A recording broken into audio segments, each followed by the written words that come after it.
PSP Network. It's game day. Great news! If you're looking for a new vehicle, Ryan Family Dealerships has the best selection we've had in years. You'll find fantastic offers from Nissan, Honda, Chevrolet, Buick, GMC, Cadillac, Chrysler, Dodge, Jeep, and Ram. Hold on. Ryan sells Chrysler, Dodge, Jeep, and Ram? Yes, we do, and we'd love to sell one to you. Visit one of our 5 convenient locations in Minot and Williston. Get your next vehicle from a name you know and trust. Ryan Family Dealerships. Wondering whether you need wealth management? Wealth management is a multifaceted offering that should provide opportunities for growth and security. At BNC National Bank, we pride ourselves on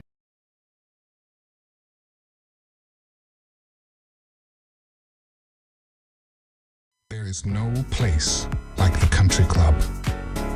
18 holes of immaculate golf, along with golf simulator, PGA staff, club fitting and lesson, driving range and practice green, pro shop, delicious food, endless fun in the pool, and activities for the whole family.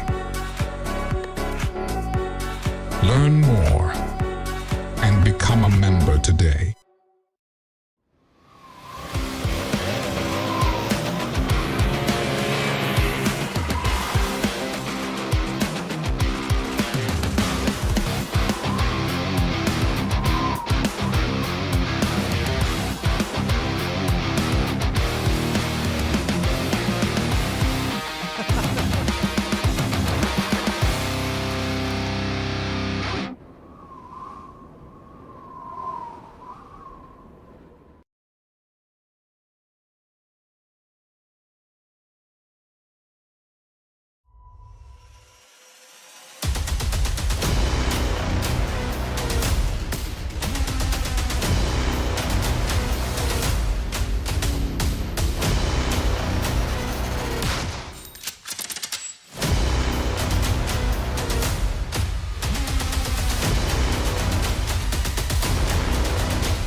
All ready for high school wrestling on the PSP Network in 2023-2024.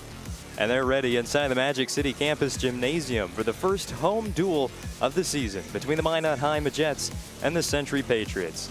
Good evening, everybody. Welcome to high school wrestling on the PSP Network and the Valvoline Instant Oil Change pregame show.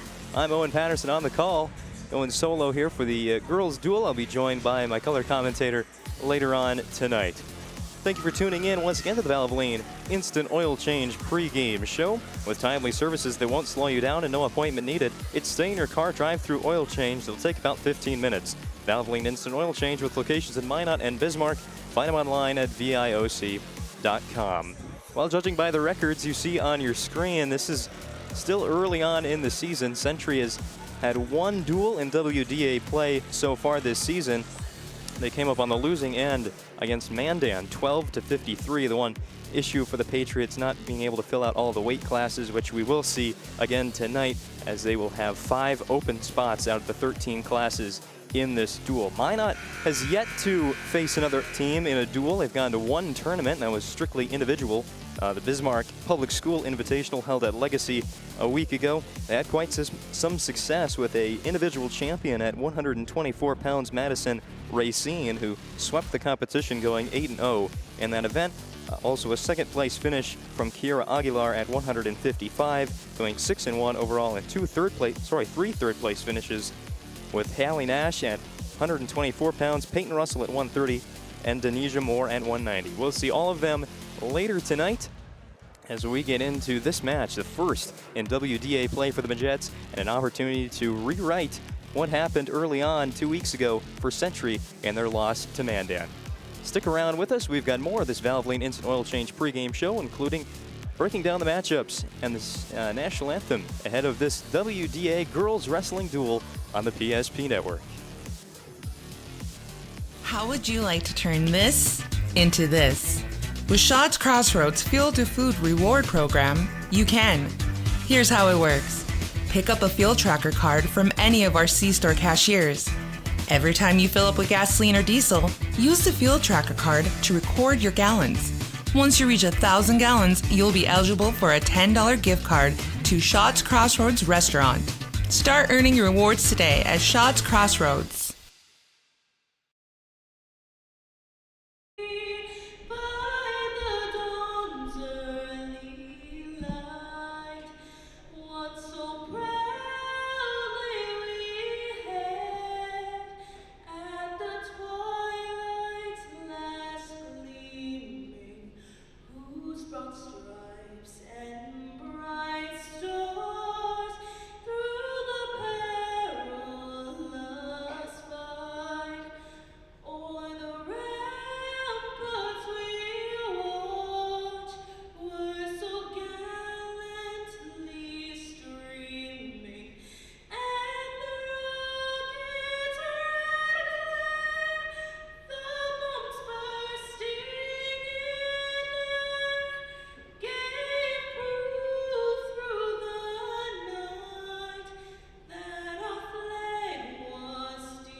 Lovely rendition of the national anthem here inside the Magic City campus ahead of this first WDA duel of the season for Minot High. Century, of course, like we said earlier in the Valvoline Instant Oil Change pregame show, one under their belt. Let's take a look at some folks to watch in this these matches tonight. As we take a look at the girls' coaches poll, Minot ranked third, Bismarck Century at 6th. That's overall in the state. The highlighted with colors, that's strictly WDA team. So Bismarck Century would rank 4th in the West region. Minot still in 3rd. Some individuals to watch for Minot High. You've got Hallie Nash there at 3rd ranked at 115. Elizabeth Mortensen 2nd at 105. Haley Carr 3rd at 135. Ariana Aguilar 5th at 155. And Sadie Richmond 3rd at 170. Some athletes to watch for the Patriots. Ray Ogden at 1st at 120, although she is not on the roster. This might be an old one here. Belinda Perry 5th at 250, and Paige Spomer 3rd at 155. So some athletes to watch tonight in this girls' duel as we get set for action from Magic City campus. And that'll do it for the Valvoline Instant Oil Change pregame show here from Minot. Let's take a look at the matches. We'll start out at 190 pounds for this duel. Going for Century, it'll be Bernita Myers against Minot's Denisha Moore. And then we'll go to 250, Belinda Perry against Jadance Fletcher. Then we'll go back to the top at 100 pounds, Sydney Huber for Century against Ella Brown of Minot. Then we have our first open weight class. Century unable to fill a wrestler into 106, while Minot will send out Kiana Castine. Then at 112, we get another match, competitive match. Bailey Ferderer against Monica Boyake of Minot. 118, it'll be Vivian Backer of Century against Martha Ward of Minot. At 124, Ella Wald of Century takes on Madison Racine of Minot. And then a couple open classes between 130, 136, and 142. As Century will not field a wrestler in any of those classes. Minot does have a wrestler going in all of them, so they'll get 6 points each. And get a bit of a head start, if you will, in this duel points-wise. 148, we have Cadence Cook of Century facing Caitlin Vetter of Minot. 155, another open weight class for the Patriots. It'll be Megan Ebach going for Minot, but she'll get 6 points on the forfeit. And we'll wrap it all up at 170 with Paige Spomer, the =1 wrestler for Century, going up against Kiera Aguilar. That'll be a good match to finish out this duel. Obviously, Century a little bit behind Minot before we even get things started with those 5 open forfeits. So Minot will get 30 points to begin this match should their wrestler go out onto the mat. That's how the scoring works, if you're unfamiliar, 6 points for a fall or a forfeit, 5 for tech fall. We got 4 points and then 3 points for a decision, 4 points, sorry, for major decision, 3 points for a decision by the officials. That'll be the highest scoring after the time is up. Add it all up, and in the end, whoever's got the most points is going to take home the W. And for Minot, it could be their first of the season as we take a look at the standings here on the WDA. On the girls' side, the right side of your screen, Bismarck Century started off 0-1 this season, while Minot just gets in to their first duel of the season. Mandan already 2-0. You can see they'll be in action. The Braves in action against Legacy, and the other end of our PSP Network doubleheader tonight as Mandan takes on Legacy. The Sabres looking for their first win this year. They currently sit at 0-1. Bismarck High with a 1-0 record as well, and those are your girls' standings. Turtle Mountain there at 2-1.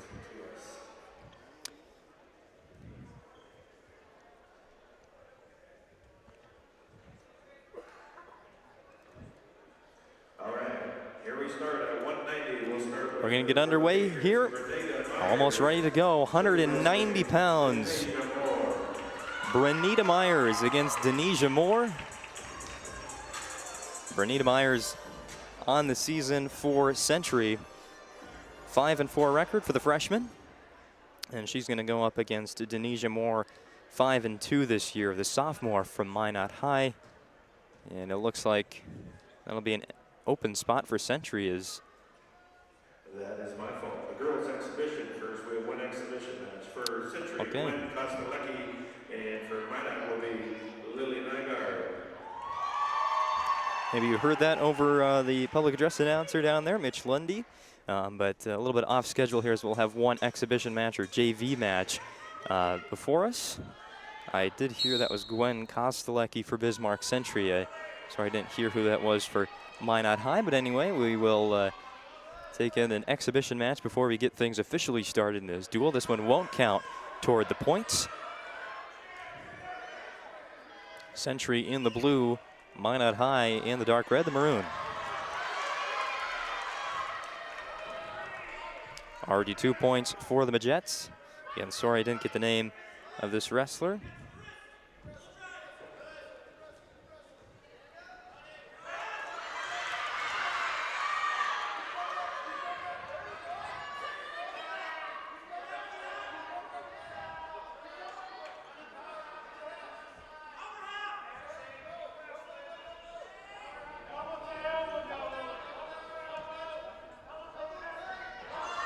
Roll over there, on the back. Now we'll get back points for the Minot wrestler. And that'll be a pin, so in exactly 1 minute, that one's gonna end with, that was Lily Nygaard for Minot High with the pin. That'll be our one exhibition match. Again, it doesn't count toward the overall points, and now we'll get things started at 190. Finally, Century Patriots will send out Brenita Myers, if you missed it. A freshman with a 5-4 record this season, going up against Denisha Moore for Minot High. Moore, a sophomore with a 5-2 record this year, second place at the state tournament a year ago. We are underway here from Minot High. Century against Minot. Girls wrestling, and right away it's Denisha Moore with the 2-point takedown. She's gonna hold here. This one looking like it might get over quick, and it will. 11 seconds into the match, and Denisha Moore has put 6 on the board for the Minot Majettes.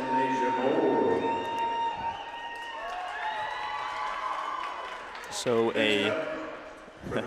no other way around it. Denisha Moore controlled that match. 6 points by the wins by fall in 11 seconds. So Minot on the board first with 6 points. And we'll turn it quickly to 250.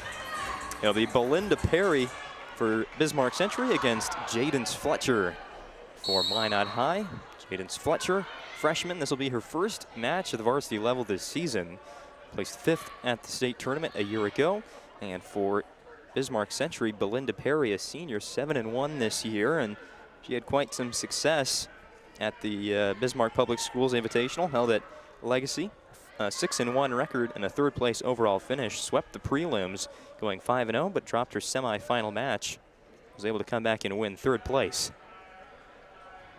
This one taking a little bit slower to develop than that last one.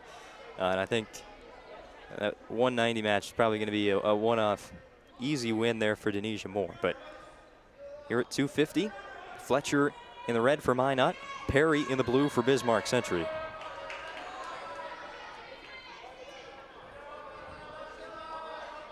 Really no action yet. We're already a minute in. They separate.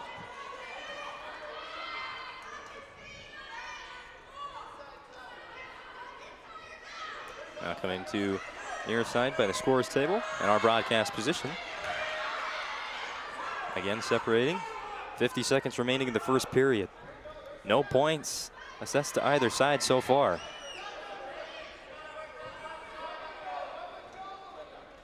Right back in center. Looks like Perry might be trying to make first move here. Directly in center of the mat, and our referee is going to call this one at the 1:31 mark of the first period and reset back to neutral in the center. Perry moving to the Minot bench. Perry moving Fletcher to the Minot bench. Breakaway again.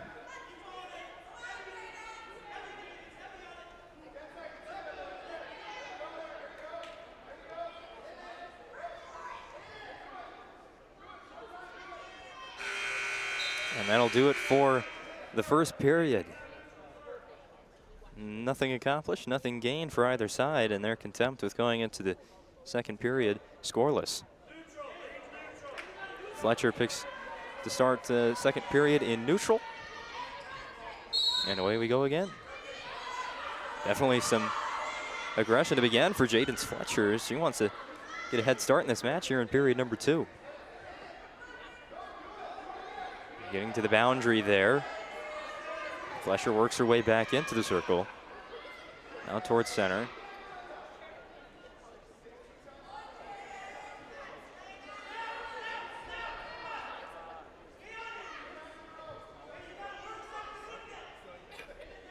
Already 30 seconds into period number 2. Still nothing between Fletcher and Perry in our second match of the duel.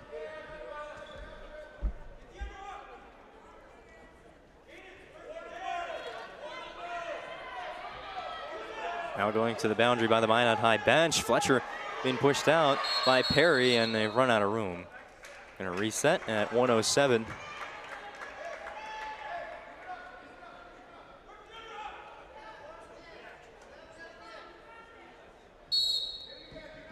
Still no points assessed in this match so far.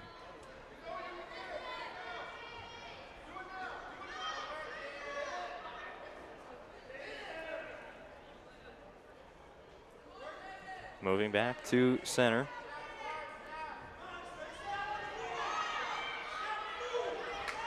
Come apart.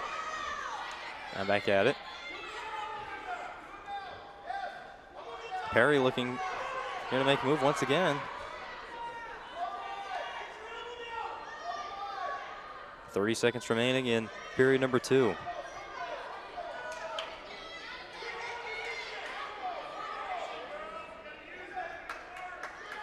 Fletcher pushes off. Down to 18 seconds and counting. Here in the second frame.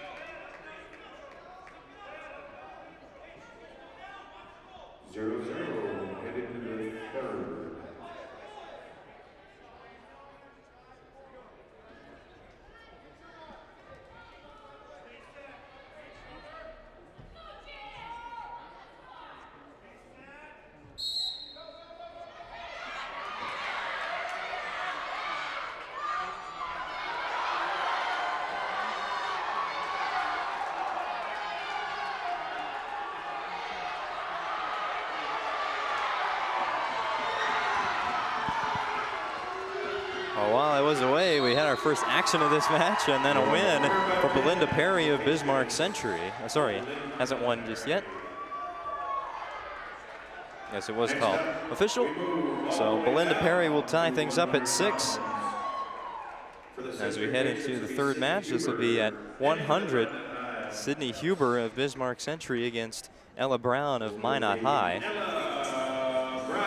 All even 6 apiece on the BNC National Bank scoreboard.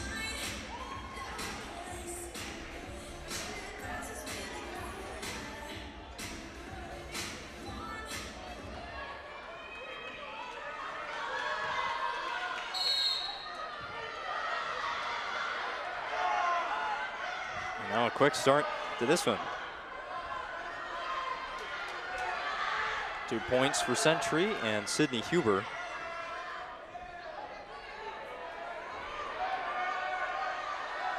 Right in center.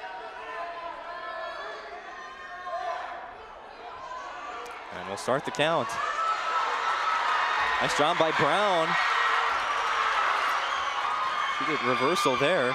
It is 2 for Ella Brown.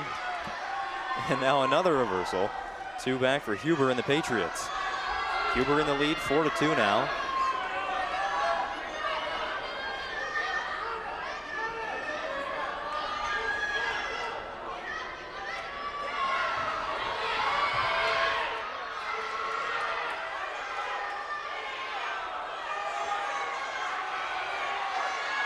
Continuing to work. And they'll begin counting now again.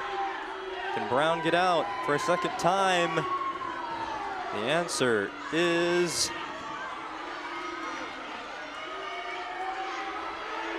still waiting. Still waiting.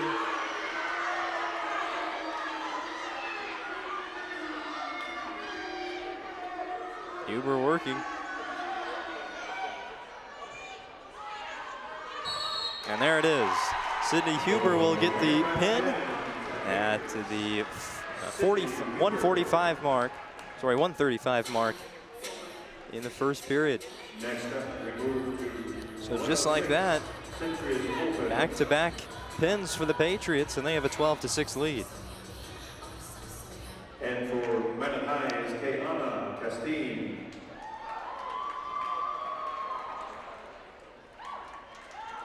So there's our first open weight class of this duel. So as Century takes the lead, it's a tie right away. As there was no wrestler at the 106-pound weight class for the Patriots.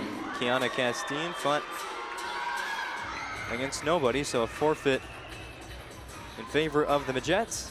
And things are even at 12. We now get into 112. This is Bailey Ferderer of Bismarck Century against Monica Boyake of Minot High. Ferderer is going to get 2 points there. Boyake gets up and will earn herself a point. 2-1 lead for Ferderer here. 20 seconds in to our 112-pound match.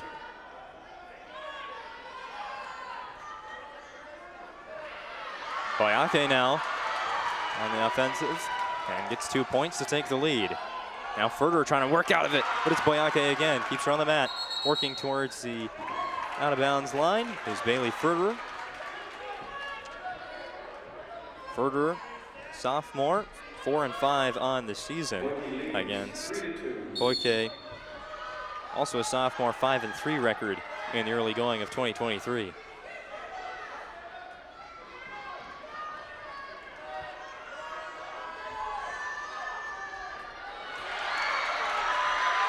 Count is on for Boyake. Ferderer trying to work out of it. To no avail. Minot takes the lead. Monica Boyake took the time off the screen, but it was just under a minute to go in the first period. So Minot High goes in front, 18-12. They had the lead at 6-0, but then it was Century with back-to-back 6-point wins. And now we have 118 pounds up next. Vivian Backer of Bismarck Century against Martha Ward for the Minot Majettes. Martha Ward this season. No matches so far for the sophomore. And Vivian Backer, we got 2 points, by the way, there for Ward. Vivian Backer, a freshman, 5-4 this season. 15 seconds in, a 2-point lead for Martha Ward, and the count is on. Now taken away as Backer works her way up, almost. Hold on the right leg from Ward.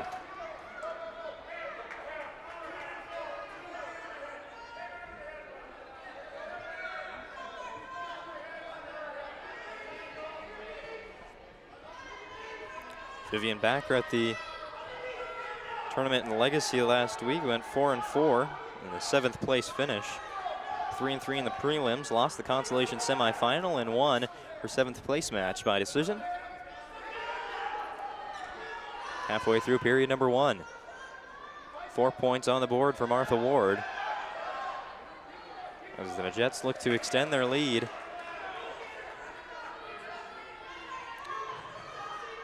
We have a match at 124, and then it's 3 off, as 3 open weight classes for the Patriots. So desperately need 6 points right now if you're Century. Backer hopefully to get back in this match. So you roll over. Backer not letting that happen.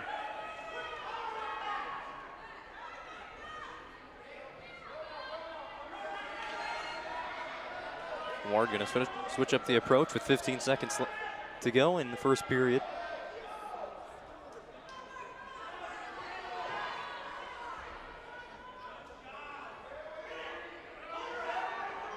Counting down 2-1, and that'll be the end of period number 1. No points assessed there. Oh, sorry, there was 1 point assessed to Vivian Backer.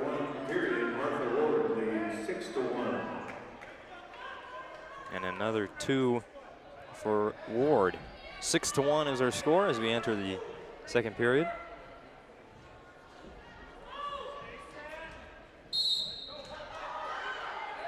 Quickly getting up there was Backer, but then right back down from Ward. Not the left arm.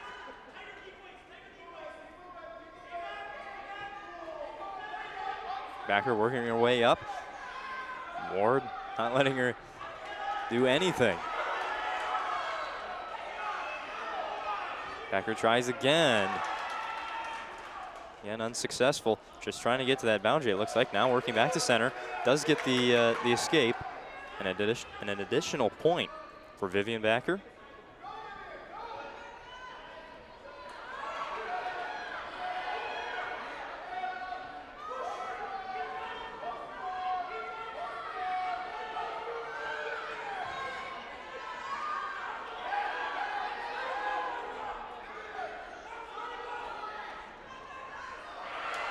Halfway through the second, and 2 more points for Martha Ward. Her lead's up to 6.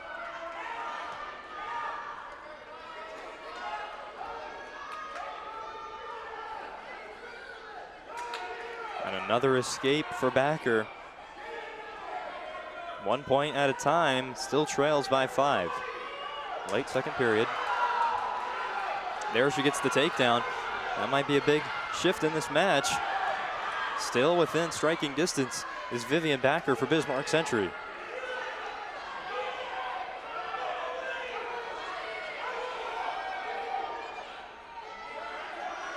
Now the right arm locked.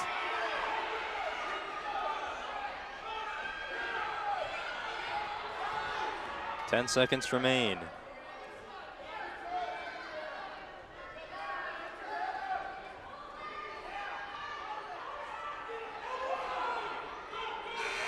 Horn sounds, and we will go to the third period with Martha Ward.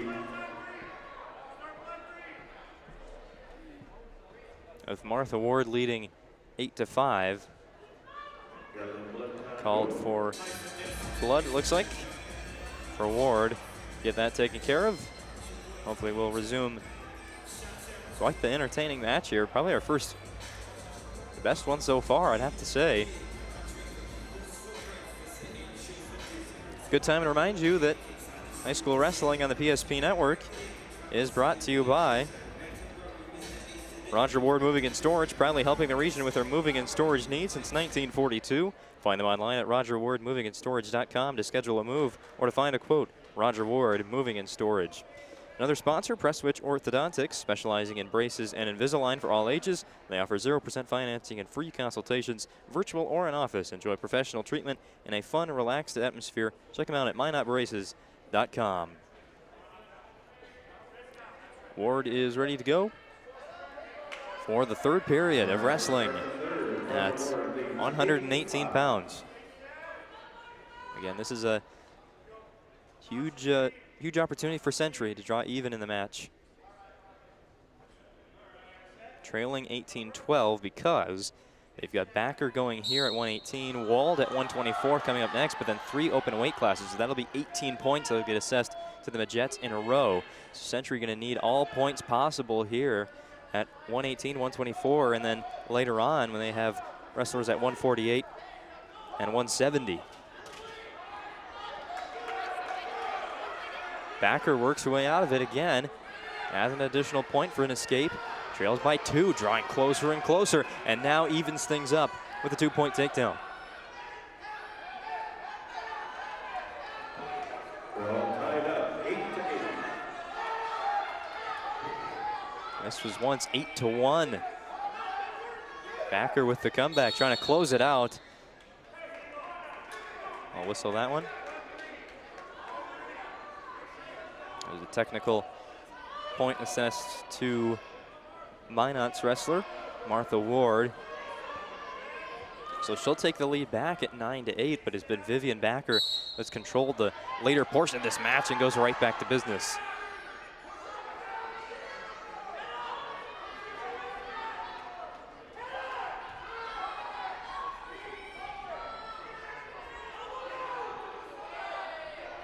Halfway through period number 3, Minot with the lead, so Backer's got to do some work here in the last 53 seconds.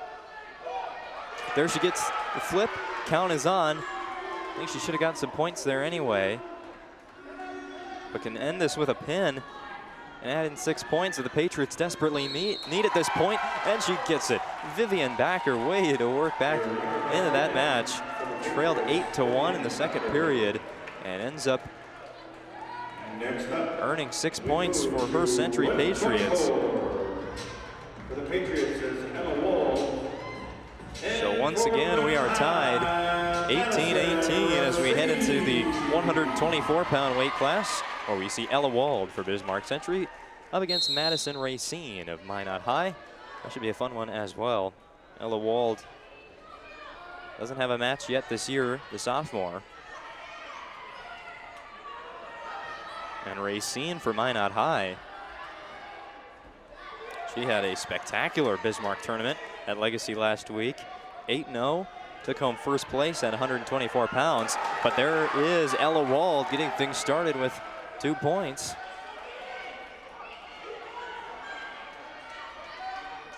Racine just a 7th grader as well. 8-0 on the season. Spinning around, and Racine gets away, earning herself a point. Still trails 1-2 on the BNC National Bank scoreboard. With locations throughout North Dakota, Minnesota, and Arizona, BNC National Bank provides you with banking and wealth management services for business and family. Visit BNC Bank online today at bnc.bank. 2-point takedown for Madison Racine, and she is in front 3-2. On that aforementioned BNC National Bank scoreboard. Also, I'd like to remind you that Minot State University is a sponsor of all the PSP Network broadcasts. With 96% of recent Minot State grads employed or continuing their education, MSU grads get jobs, period. Minot State University, be seen, be heard, be you. 30 seconds to go in the opening period here. It's the one thing on the scoreboard they haven't been updating is what period we're in.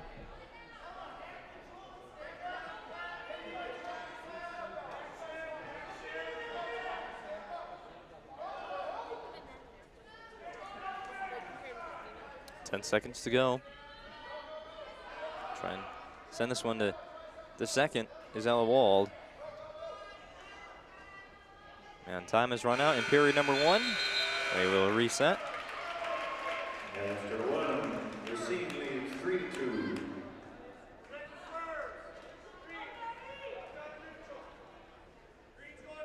Racine will start down. As we get the second period underway.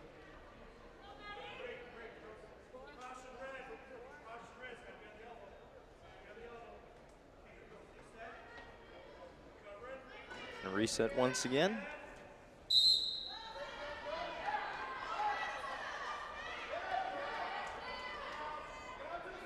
And so let's get back to the action here. No points though.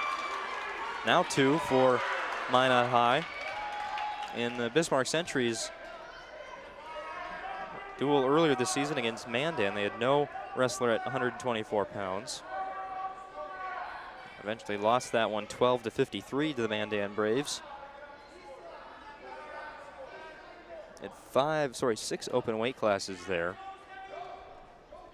Down to 5 today with Ella Wald filling in at 124. 5-2 lead for Minot's Madison Racine.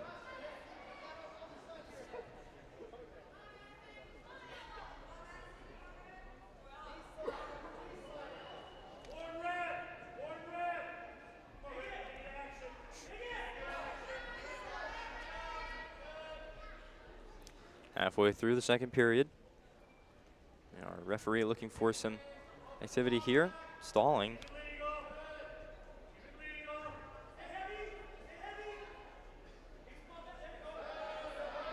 Now the left arm locked behind. And now we're going to get this one stopped as safety there. At the 121 mark of period number 2. Northern Plains Heating and Air sponsoring tonight's duels. Northern Plains Heating and Air has over 25 years of experience as their heating and air experts. As a factory authorized dealer for Aero Seal, there's no other choice to seal your heating and air game than Northern Plains Heating and Air. Find them online at northern-plains.com. Owen Patterson here on the call for the PSP Network. High school wrestling from Minot, North Dakota. Halfway through this girls wrestling duel, first of the year for Minot High. The second for Century, as we're going to get a whistle. 1 point for Racine of Minot. Another technical point. And Racine's lead is up to 6-2.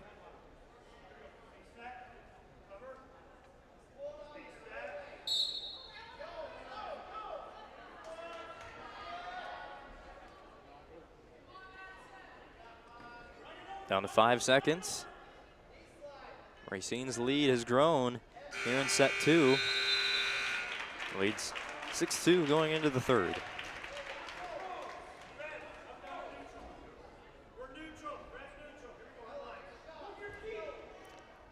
Wald's going to need to come back here to keep the Patriots alive in this match. Like I've been saying, 3 straight open weight classes for Century will give 18 points directly to Minot. We're going to get 2 points for the takedown for Racine. She's pulling away here from Ella Wald. Count is on, and there's the pin. Madison Racine improves her season record to 9-0, unbeaten 7th grader for Minot High School, as she will take that one by the fall in the third period, adding 6 points for Minot High. And now we get to pull out the calculators here as 3 straight open weight classes for Bismarck Century. We've got to make sure that Minot shows up for each of them as well. So Peyton Russell will go out to the mat, unopposed at 130 pounds. So there's 6 for the Majettes. And now at 136 pounds, we'll see Haley Carr. Then Postgame 136 for the Patriots is Owen. So your winner. 6 more points there for Minot High. Goes up to 36-18. Now one more time. Victoria Yamas at 142 pounds. We move to 142. The Patriots are open. And your winner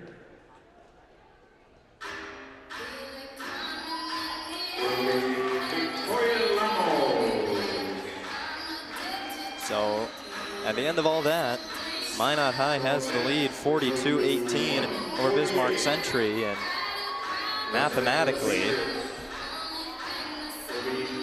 this one has come to an end, but we'll continue on as we now have a competitive match here at 148.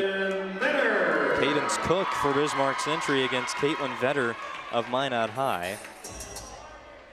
42-18 is the updated BNC National Bank scoreboard here for Magic City campus. Vetter for Minot High School, fighting in the red and getting 2 points there. On the season, the juniors 3-2. Last year at the state tournament, finished 8th.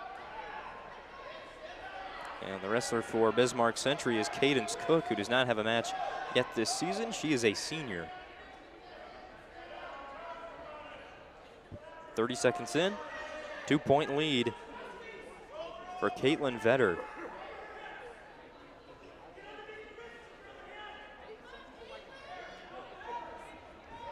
At the tournament in Legacy, at 148 pounds, Vetter went 3-2, finished 5th, 1-2 in the prelims, and won both the Constellation semifinal and the 5th place match. So a winning record coming into this face-off with Cadence Cook.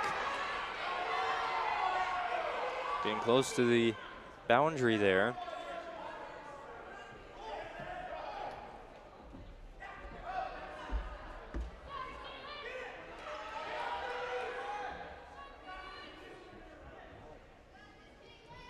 High school wrestling on the PSP Networks, brought to you by the UPS store, located on South Broadway in Minot, open Monday to Friday, 8:30 to 7.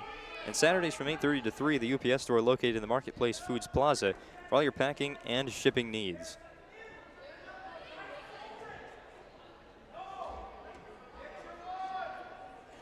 Closing seconds of the first period. Once again, a 2-0 lead for Caitlin Vetter.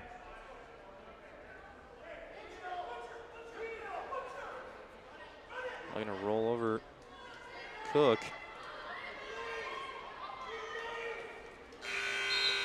Won't get it done in the first period, so we'll reset. after one. Vetter leads 2-0. The winter sports season is here, and PSP Network's got you covered with broadcasts nearly every day of the week, it seems. Help us promote local athletes by subscribing to the PSP Network YouTube channel. You can also find us on Twitter and Facebook. Don't miss any of the action we're bringing to you over the course of the 2023-24 school year. We had 2 points there. So there you go. Don't know if you heard the explanation from the official, but we had 2 points for the Century wrestler, Cadence Cook, and then 1 point given back to Minot's Caitlin Vetter for the technical point. So Cook remains in the lead now at 4-3 early in the second period. Vetter gets away and ties things up at 4. Now working on offense. Gets her on her back. There's 2 points.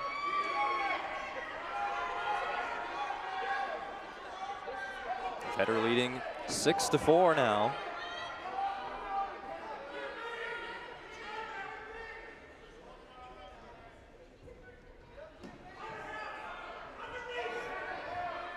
Getting instructions from her coach.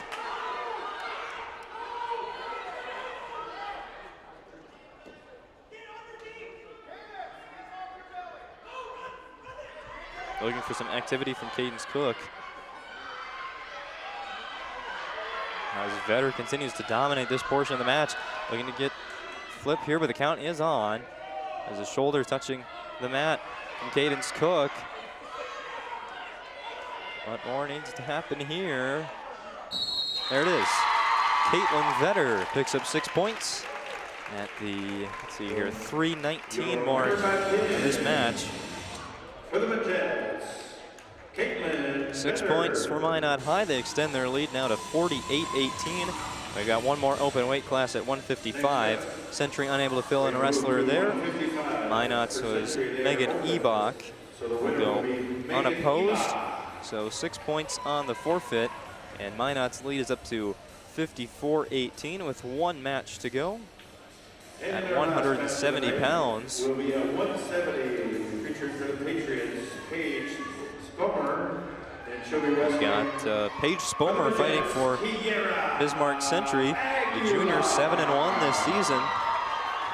5th place finisher at the state tournament last season.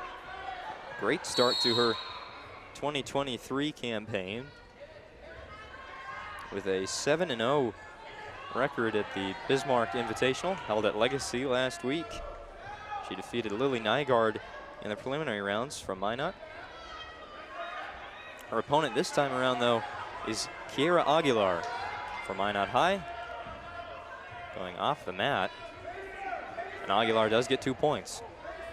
Kiera Aguilar, by the way, junior, 6-1 on the season, and the count is on again as we have nearly reached the end. Now we have this WDA girls duel between Minot High and Century. 35 seconds in, we've got a winner.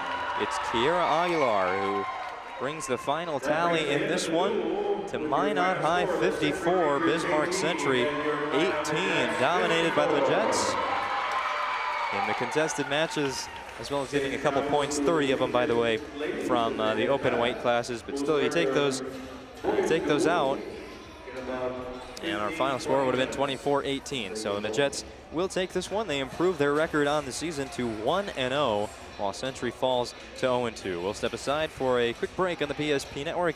We'll be back with the Valvoline Instant Oil Change pregame show for the boys to come up later here from Magic City campus. Stick around on the PSP Network. There is no Jersey Mike slices your sub right in front of you, see? The slicer, the meat and cheese, it has a rhythm. This is the rhythm of the slice. The slice. Oh yeah. The rhythm of the slice. This is the rhythm of the slice. The slice. Oh yeah. Order for Danny. Sliced right in front of you. It's a Jersey Mike's thing. A sub above. This presentation on the PSP Network is proudly brought to you by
Fire damage, Agent Fred Iron.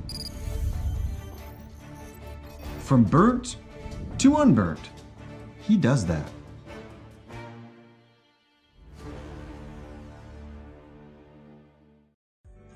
Meet Gary. Gary is an ordinary guy, but right now Gary has car trouble. Gary doesn't know about magic towing. Don't be like Gary. Remember the name and the number. It's Magic Towing. We are here to help 24/7. Magic Towing in Western North Dakota. Don't be like Gary. Remember the name and the number. It's Magic Towing. This presentation on the PSP Network is proudly brought to you by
PSP Network.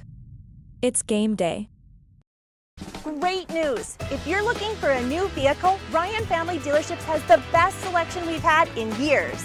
You'll find fantastic offers from Nissan, Honda, Chevrolet, Buick, GMC, Cadillac, Chrysler, Dodge, Jeep, and Ram. Hold on. Ryan sells Chrysler, Dodge, Jeep, and Ram? Yes, we do, and we'd love to sell one to you. Visit one of our 5 convenient locations in Minot and Williston. Get your next vehicle from a name you know and trust. Ryan Family Dealerships. We want it all. We want our dog to fetch it. Drop it. And drop it. We want to fix it ourselves. And actually fix it. We want to order the market price lobster. And know the market price of the lobster. How much is... Whatever the market says. Sadly, we can't have it all.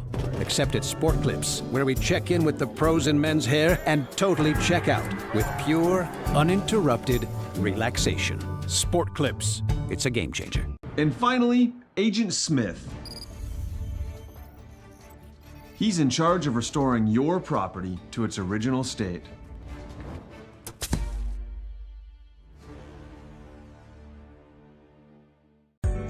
Meet Gary. Gary is an ordinary guy, but right now Gary has car trouble. Gary doesn't know about magic towing.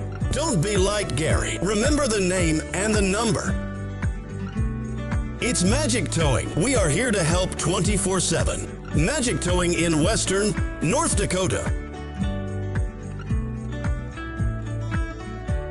Don't be like Gary. Remember the name and the number. It's Magic Towing. Whether it's getting an education, making priceless memories, learning to play, playing to learn, or simply getting where you need to go, the team at Ackerman Estvold has been behind these projects and countless others, developing critical infrastructure, valuable spaces, and even some good old-fashioned fun. Entrusted with the things you know, but delivering more than you may realize. Ackerman Estvold, trusted for decades and decades to come. Banking is some of the most important things in your life, and banking at the right bank is very important. We're really proud of our bank because we have great people, and our people are what make our bank go. We always want to treat our customers right and do the best job we can for them. And try to do things to help make our communities better.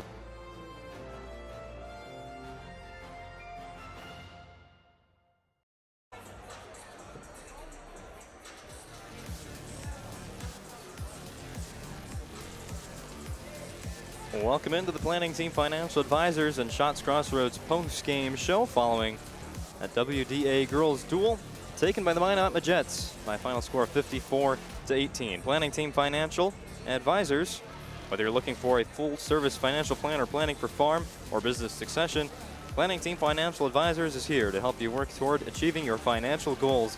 Visit them online at planningteam.com. Shots Crossroads, get filled up on their delicious menu that includes the famous number 99. Order online at shotscrossroads.com, where team buses are always welcome. Well, let's take a look at how this one went down. Obviously 30 points there for Minot for the open weight classes, but out of the ones that we did get to see, it got started with a bang for Minot High, as Denisha Moore in 11 seconds put the first points on the board for the Jets, getting the pin over Bernita Myers again in 11 seconds to get the first points on the board for Minot High. Century responded with back-to-back 6-point wins from Belinda Perry at 250 pounds and Sydney Huber at 100. And then after that, the first open weight class gave 6 points to Minot. They drew even at 12-12. And then it was back and forth after that. At 112 pounds, Madison Botke, she got 6 points with a pin over Bailey Furterer. And then at 118, Vivian Backer with the comeback win over Martha Ward, getting the pin in the end to tie things up at 18. And then after that, it was a runaway for Minot High. Madison Racine continued her undefeated season, bumping that up to 8-0 on the campaign as she defeated Ella Wald by fall at 124 pounds. That put Minot High up 24-18. And then the next time we saw a match on the mat, it was 42-18 due to 3 open weight classes in a row from the Patriots. 148, we got back going with Cadence Cook against Caitlin Vetter, and it was Vetter of Minot getting the win in 3 minutes, 19 seconds. Another open weight class at 155, and Minot was up 48-18 at that point. And then to put one final 6-point on the board was Kiera Aguilar, who took down Paige Spomer in 35 seconds, and that got us to our final score of Minot 54, Bismarck Century 18. The Jets are 1-0 on the season and 1-0 in West Dakota Association play. Bismarck Century falls to 0-2. This was an improvement from their first match of the season when they only scored 12 points against Mandan. They dropped this one, though, 18-54 to drop to 0-2. Overall, 0-2 on the season. Another quick break here on the PSP Network.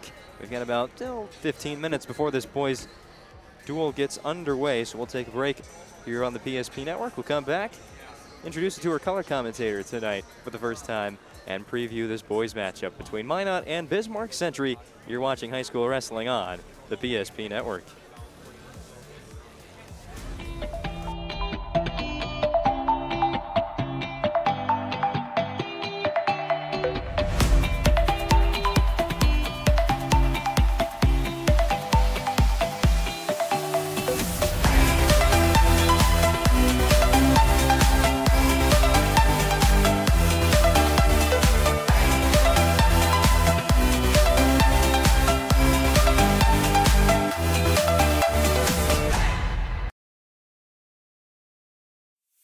Presentation on the PSP Network is proudly brought to you by...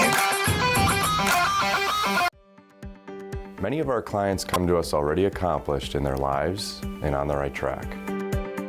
However, whether it's in response to a life-changing event or you are nearing retirement, you can sleep well knowing that together we have planned for both life's opportunities and challenges. And no matter what happens, we are here to help guide you.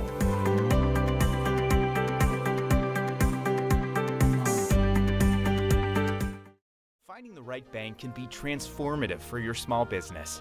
The best bank for your business will offer competitive fees and so much more. At BNC National Bank, our team is proud to offer you a helpful, supportive, above and beyond banking relationship. Starting to stress about the complexities of qualifying for a small business loan? BNC can guide you through the process with much less stress and likely far more success. Speak to one of our team members today.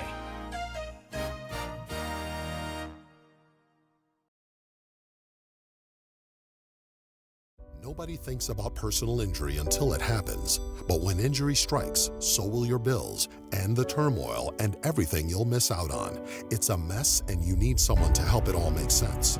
That someone is Schweigert, Clamine, and McBride. We know the territory and the process, and we work smart and hard to get you results. It's easier to get back to normal knowing there's a team behind you. We're the ones the other side doesn't want you to call. We're on your side. We're Schweigert, Clamine, and McBride. Whether you're looking for a full-service financial plan or planning for farm or business succession, Planning Team Financial Advisors is here to help you work toward achieving your financial goals. With locations in Bismarck, Garrison, and Center, our full-service team of professionals are dedicated to helping you work towards achieving your financial goals. Visit us online, planningteam.com.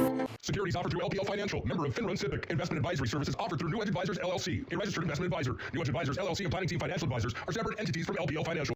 Our stylists are trained to understand the nuances of cutting men's hair. Less pomp, more adore, huh, Brittany? Square face, wavy hair. Mid-fade with a textured top. Finish it off with a hard part and taper that neckline, coach. Cowlick, what's the move? It's not just all about hard work here. Hit all. 7. Pressure. Points. Yeah. It takes expertise to be a sport clip stylist. Here? That's the spot. Right there, huh? Sport Clips, the pros in men's hair.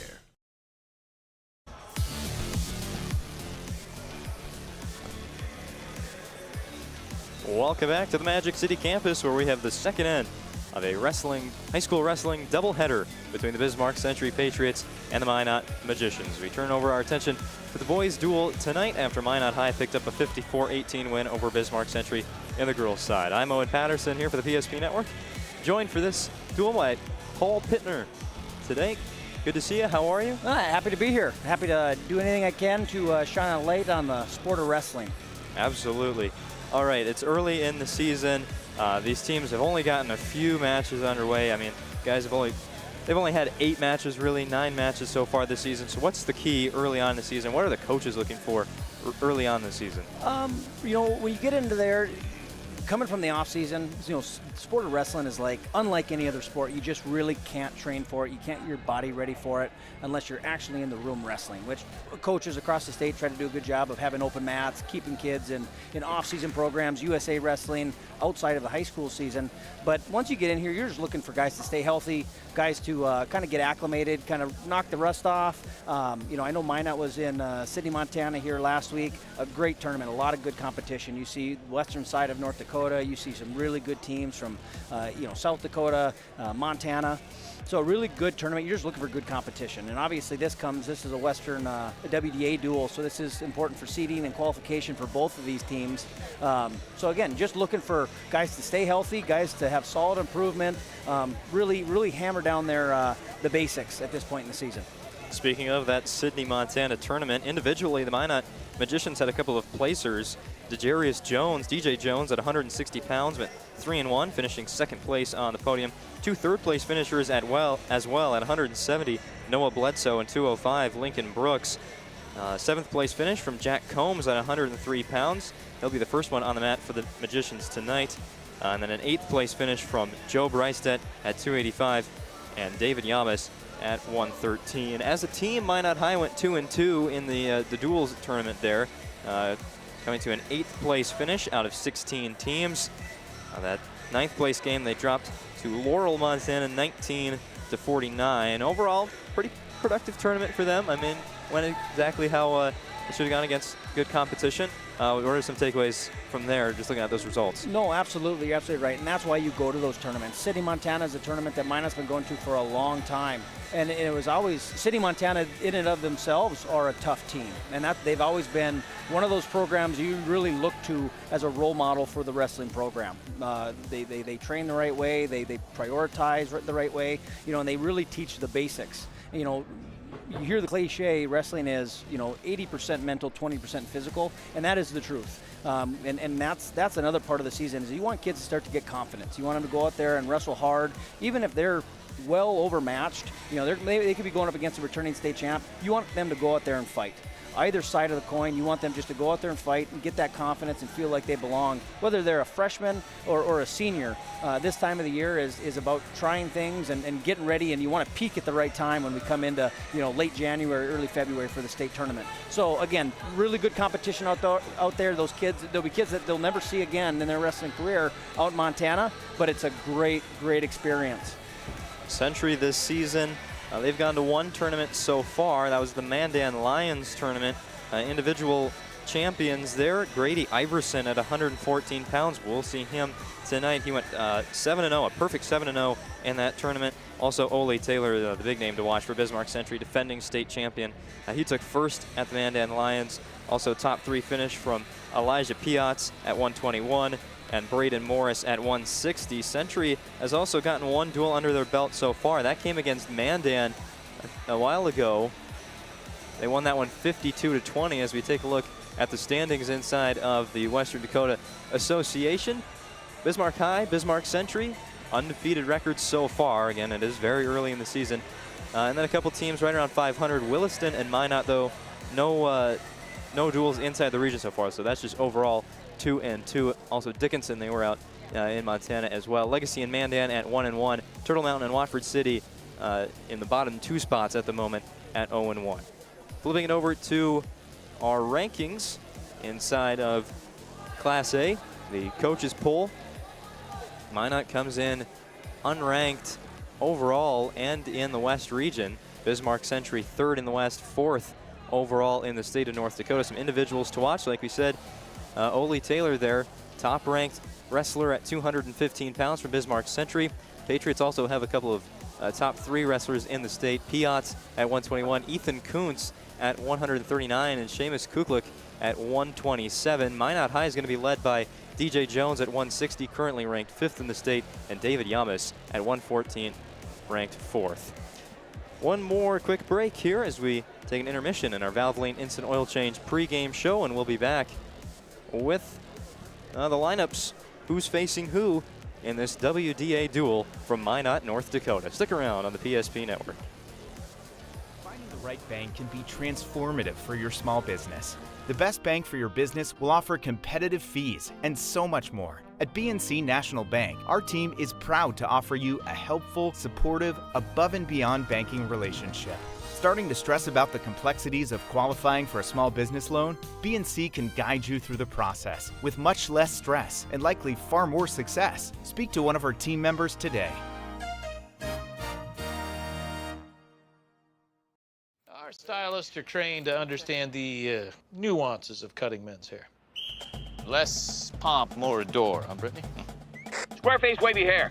Mid-fade with a textured top. Finish it off with the hard part and taper that neckline, coach. Cowlick, what's the move? It's not just all about hard work here. Hit all. 7. Pressure. Points. Yeah. It takes expertise to be a sport clip stylist. Here? That's a spot. Right there, huh? Sport Clips, the pros in men's hair. Whether it's getting an education, making priceless memories, learning to play, playing to learn, or simply getting where you need to go, the team at Ackerman Estvold has been behind these projects and countless others, developing critical infrastructure, valuable spaces, and even some good old-fashioned fun. Entrusted with the things you know, but delivering more than you may realize. Ackerman Estvold, trusted for decades and decades to come.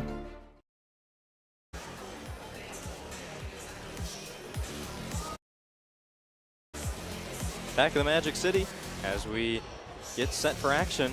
That's WDA Boys Duel featuring Minot and Bismarck Century. Good time to remind you that our pregame show is brought to you by Valvoline Instant Oil Change. Just 15 minutes, you can get out of there with a...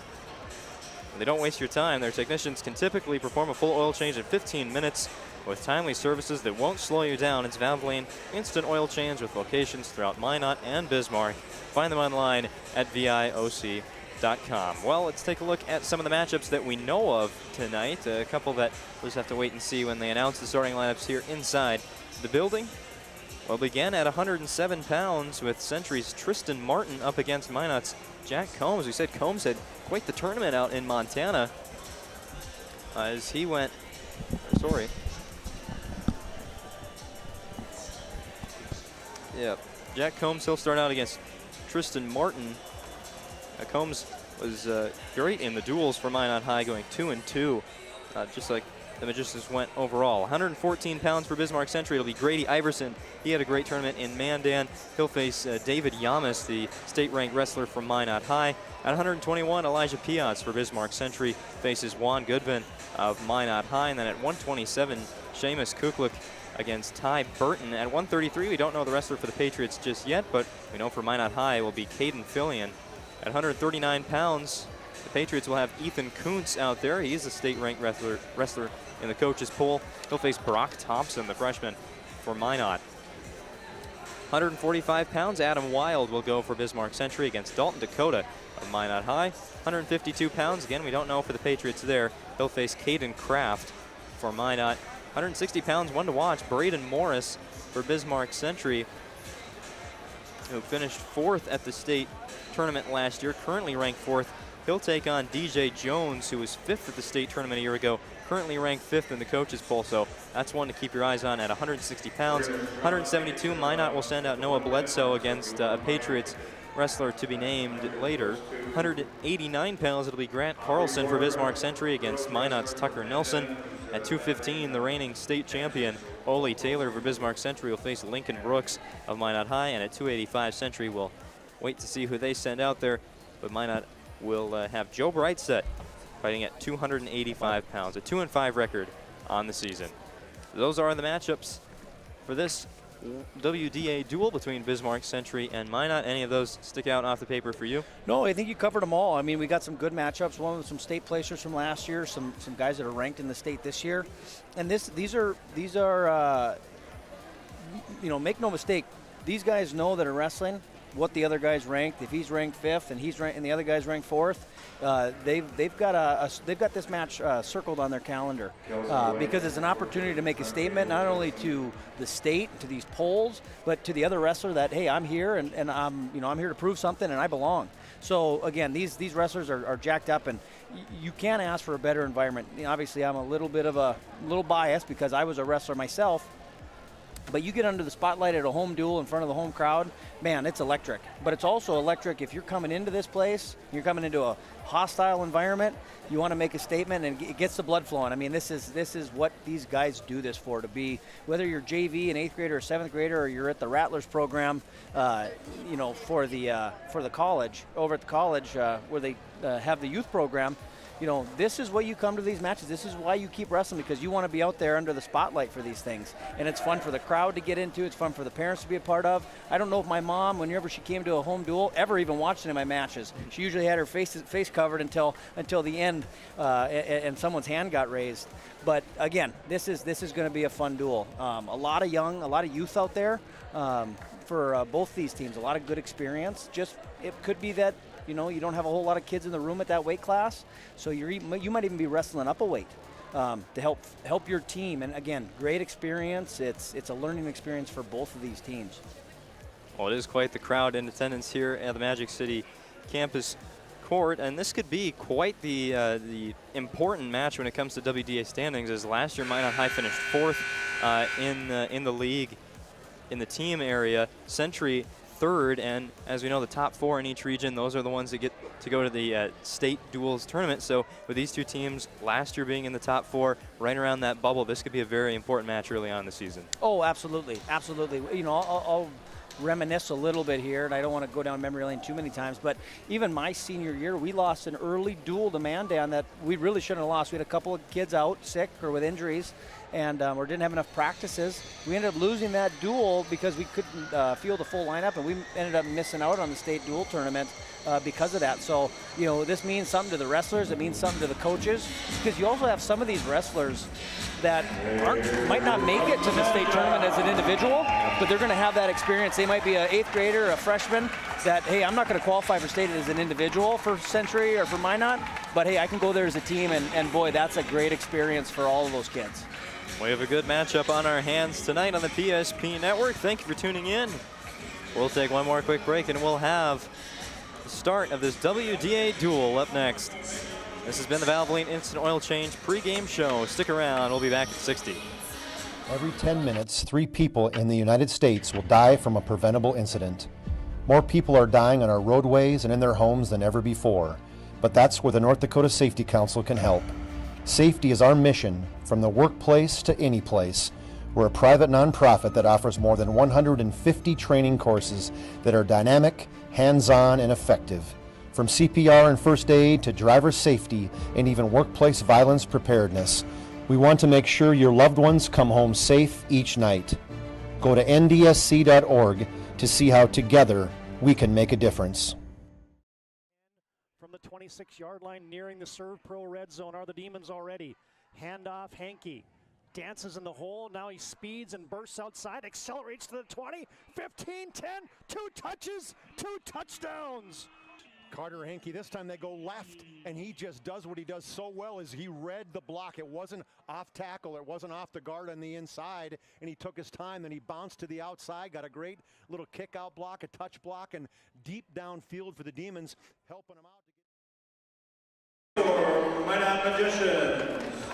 We got back right in time for our public address announcer, Mitch Lundy, to announce the stars today and who's facing who, as we still have some weight classes to be determined for Bismarck Century. So we'll send it down to him now, announcing the wrestlers for tonight's matches.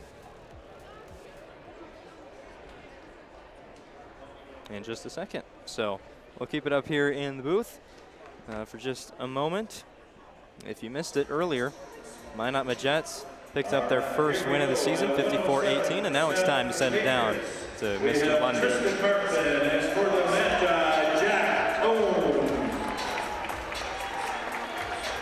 And 114 for the Patriots, Grady Iverson. He'll be wrestling David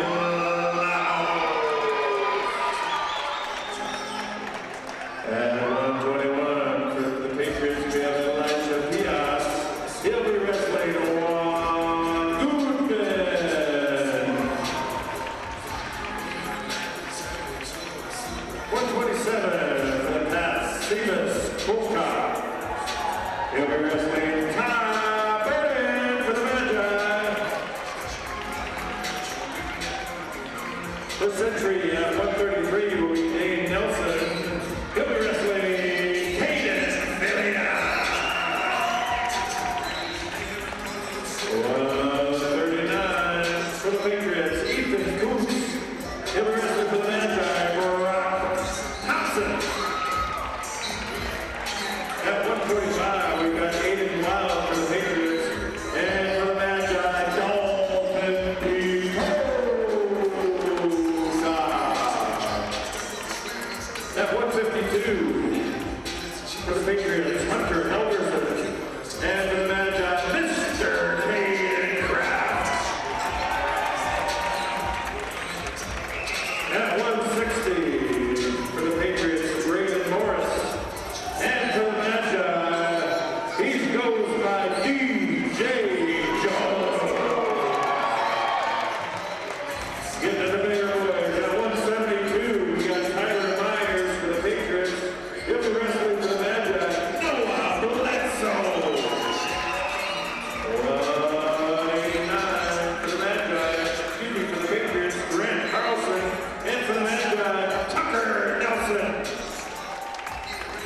At 215 for the Patriots, Ole Taylor, and he'll be wrestling for the Magi, Lincoln Brooks. And last but not least, the big boys for the Patriots, Isaiah Swan. He'll be wrestling for the Magi, Joe Rice.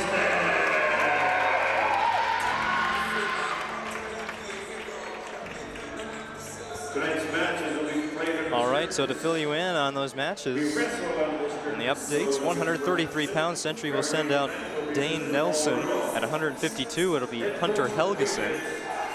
At 172, Tyler Myers. And at 285, Isaiah Kwan. So those are the matchups tonight from Minot High School as we get set for action. Our first matchup at 107 pounds, Tristan Martin of Bismarck Century and Jack Combs for Minot High. Welcome into this broadcast of West Dakota High School Wrestling on the PSP Network, brought to you by Planet Pizza. There's no pizza like it. Try the Blue Buffalo or plain cheese at Planet Pizza. Your mouth and belly will thank you. Call now at 701-852-1700. Planet Pizza. Serving the Magic City for over 25 years. I didn't want to forget Mason Kramer at all. With game action shots or senior portraits, Mason Kramer, great job what he does. Mason Kramer Photography, proud sponsor of the PSP Network.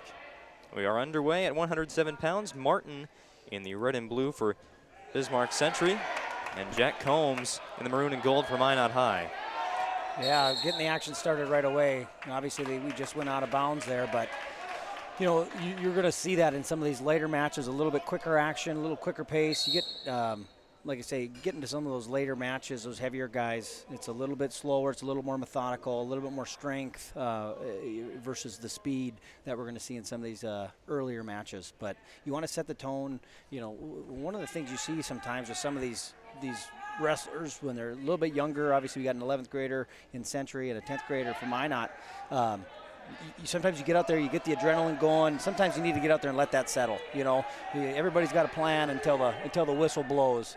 So again, you're seeing that action on the edge of the mat. What Combs is going to try to do, circle in. He can't back up, or he's got potential of Rudolph calling him for a stalling call right there. But he's trying to circle in, and Century's trying to pull him in on the mat. And you'll see some wrestlers will do that. They'll kind of gravitate towards the edge of the mat. That way they have a little bit of a security blanket if the action takes them out of bounds. But the ref's going to make them wrestle inside. Right there. Okay, no control yet. Oh, he gave it to him. Okay. I'm kind of surprised on that, but he's trying to go for the tilt. There we go. Got it clear. There we go. Oh, got the reversal. So 2 for Combs and then 2 for Martin, answering right back. All even here with 37 seconds remaining in the first period. Yep, so right now, he's got a chicken wing in there, and he's going to try to run it, try to get on his toes. You see how he's on his toes. You can't run a pinning combination, a chicken wing, or an arm bar right there unless you're on your toes. Count is on. Yep, he's got that tight too. So Combs is going to try to bridge. He's got to get his ankles up by his butt and really bridge, get his shoulder blades off the mat. Yeah, and Century's going to just try to hold him there as long as he can. Short time, doesn't want to give anything up. He'll go for the pin, but 5 seconds remain. Yeah, Combs has got that shoulder up. It's going to be tough. Horn sounds, and period 1 is done. 2 points apiece. Well, now he got 3 going to Yep, we got Century. That 3 near fall. So he held him on his back for a 5 count. So, Minot had the choice, so he deferred. So that means that he's going to get his choice of position going into the second period. He chooses neutral, but Combs will have that. If we get to a third period, Combs will have that choice. So a little strategy involved right there.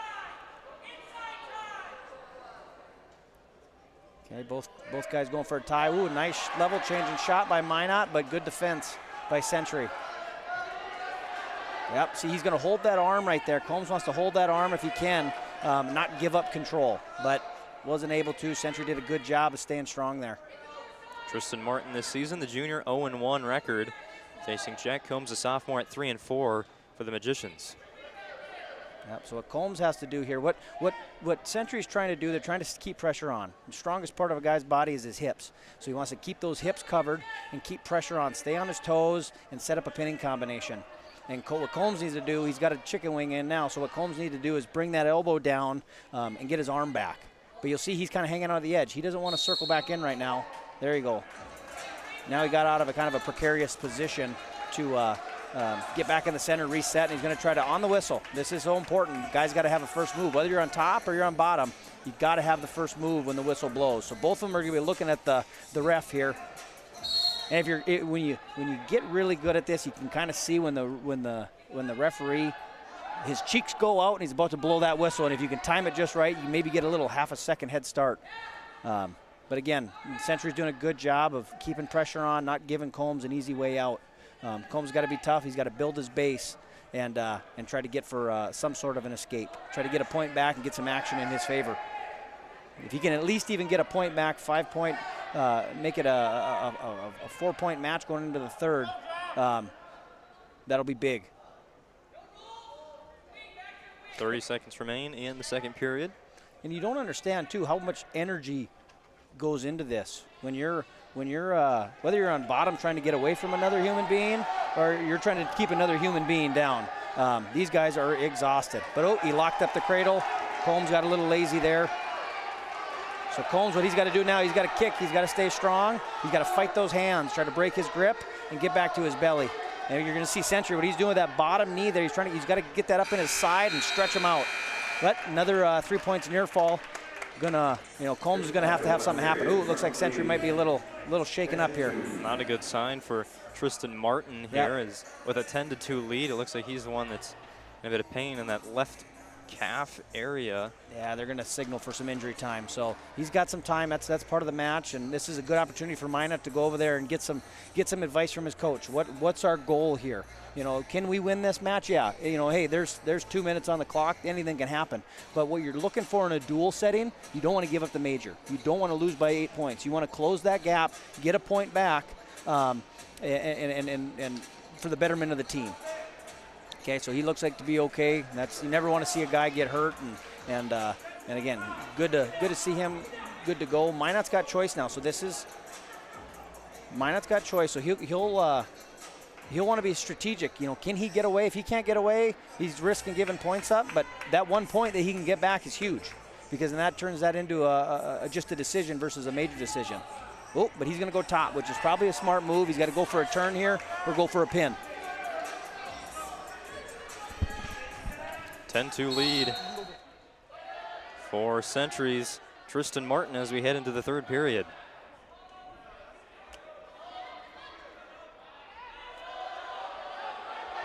There you go. Combs is trying to lock something up here. And like I said, just because Century is ahead doesn't mean he's not tired. Again, he exerted a lot of energy going for those pinning combinations on Combs. And Combs has got to fight for his team right here, get some back points. Whether he wins or not, you're trying to close that gap and not give up a decision, because this duel could come down to the final match. Right there, going for a power half. And he's got to get his hips back, and Century's. Whoop. There we go. Century's got to work too, and that's something that they're going to emphasize more this year. They know they're definitely doing it at the college level, that the bottom guy has to work to get away, and the top guy has to work to turn him. If they want to see action, and if you don't see action, you're going to get dinged with a stall call, and you get dinged with another one, you're giving up points. So again, a stalling call would be good for Minot right now, and Century just wants to maintain this lead. Halfway through the third period, we're going to try this one again. Yeah, got a little jumpy. Again, caution, got to wait for that whistle.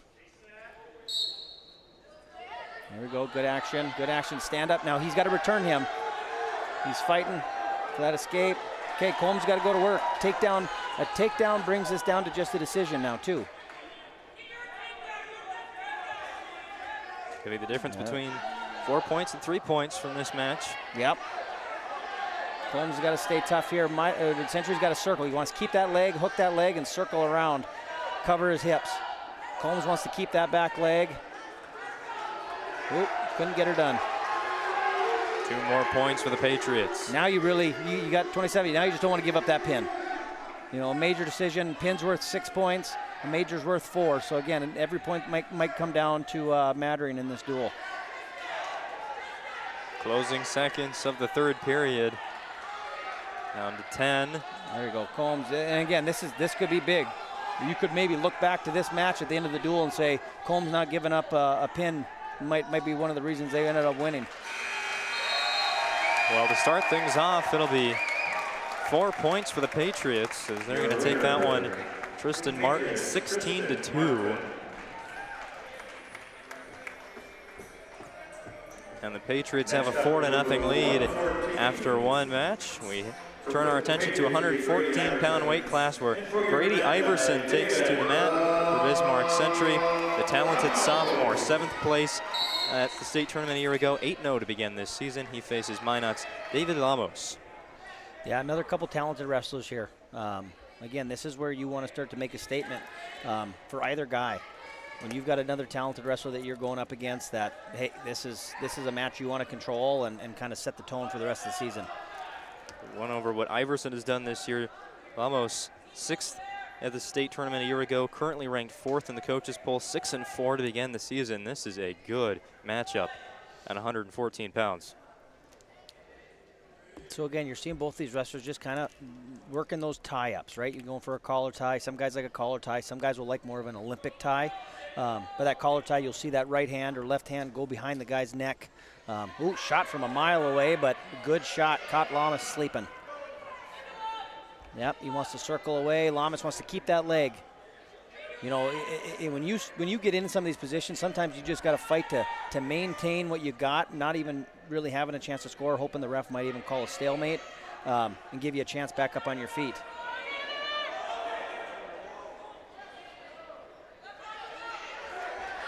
Oop, gave up the Patterson there. Oh, he's, again, nothing yet.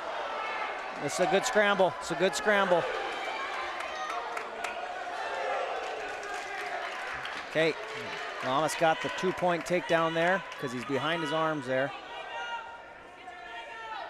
You got 5 points on the scoreboard for Century. I'm not sure if that's the right fixing, count. I think they're fixing there we it go. now. There we go.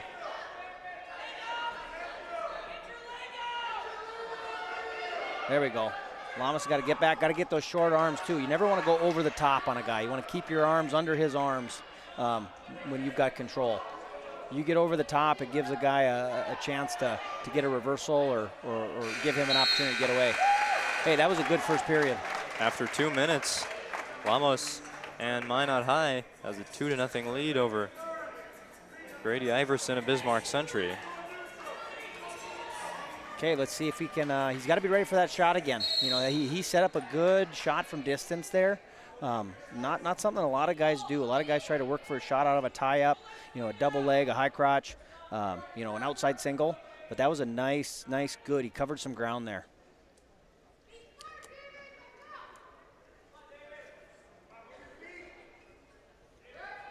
Out in Montana, Lamas progressed to the quarterfinals before his first loss. Ended up going 3-3, finishing 8th place. Another good shot there by Century. Lamas with good defense. You know, and that's something that all these coaches are that every high school coach teaches. You know, good defense can lead to offense. You got just as much right to score when a guy takes a shot. You know, good sprawl, spin and block and spin. You know, good front headlock series. Those are things that we teach in the wrestling room, and I know both these high school teachers coach. It ain't over till it's over. You keep wrestling until the ref awards some points. A good shot there by Lamas. See if he can finish. Ooh, see, again, good defense. Good defense by Century there. You know, a drill that both of these coaches probably do at the beginning of the year is stance in motion. You know, and what that is, you get in a good wrestling stance, bend the knees, butt down, head up, and you just move. And you just move around the room, and most of these kids are huffing and puffing the first week in practice, you know, doing that 6 minutes long. And by the end of the season, they could do it for hours. They could do it for the whole practice. It's a great conditioning drill. So again, and that's so important because as soon as one of these wrestlers gets out of position, that's the opportunity for the other wrestler to take advantage. Right there, you saw a stalemate call. Again, we want to see action. When we get into a position where neither wrestler is able to or trying to progress, you know, the ref's going to call a stalemate and get him back in there and get some action going. Just 2 points on the scoreboard, both of them for Lamas of Minot. Oh, and good shot, good setup there. Okay, you see Century's got that whizzer in there. Ooh.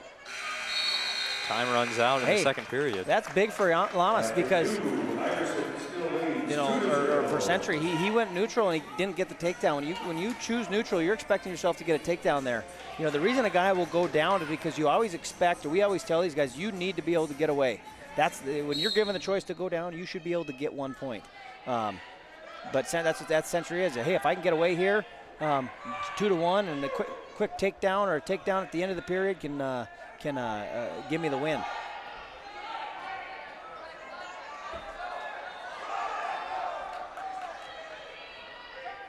Early stages of the third. Lamas, he's going for a butcher there, so you see he's got that arm, he's got that 2-on-1, he's pulling his body across, his arm across his body underneath him, and what he's trying to do is flatten him out and then circle around his head. And you see, but he's got it good, he's hipping away. Century staying tough there. Again, stalemate. We're not seeing that action. The ref's not gonna make us watch that for another minute 17 seconds. They're gonna give it. They want us to give us a show. Iverson of the Mandan Lions tournament, 7-0 record, breezed right through the competition for a first place finish. Minot's a little jumpy tonight. Again, and that's part of it early in the season here, especially at a duel. Spotlights on you. You got your fans, you got your girlfriend in the stands, mom and dad are watching. You want to put on a good show. But here, right here in a position where Minot's at, yep, see, you want to give up, you gave up 1 point there. If Century gets a reversal, they get 2 points, they've got control, and it's tied up. So you, as a coach, you're saying, hey, give up 1 before 2, which is a good thing. You got to know when to give up on something, to bail out, cut a guy, and get back up to your feet. And now Century's going to pressure on. Oh, there you go. 45 seconds to go, 2-1. Yep, see, what happened there, Lamas was backing away. You can't back away from your opponent. You got to circle. Anytime that you're backing away from your opponent, you're fleeing or you're stalling, you're wasting time. So that's big, because if Lamas gets hit with another one of those, it's going to tie this thing up.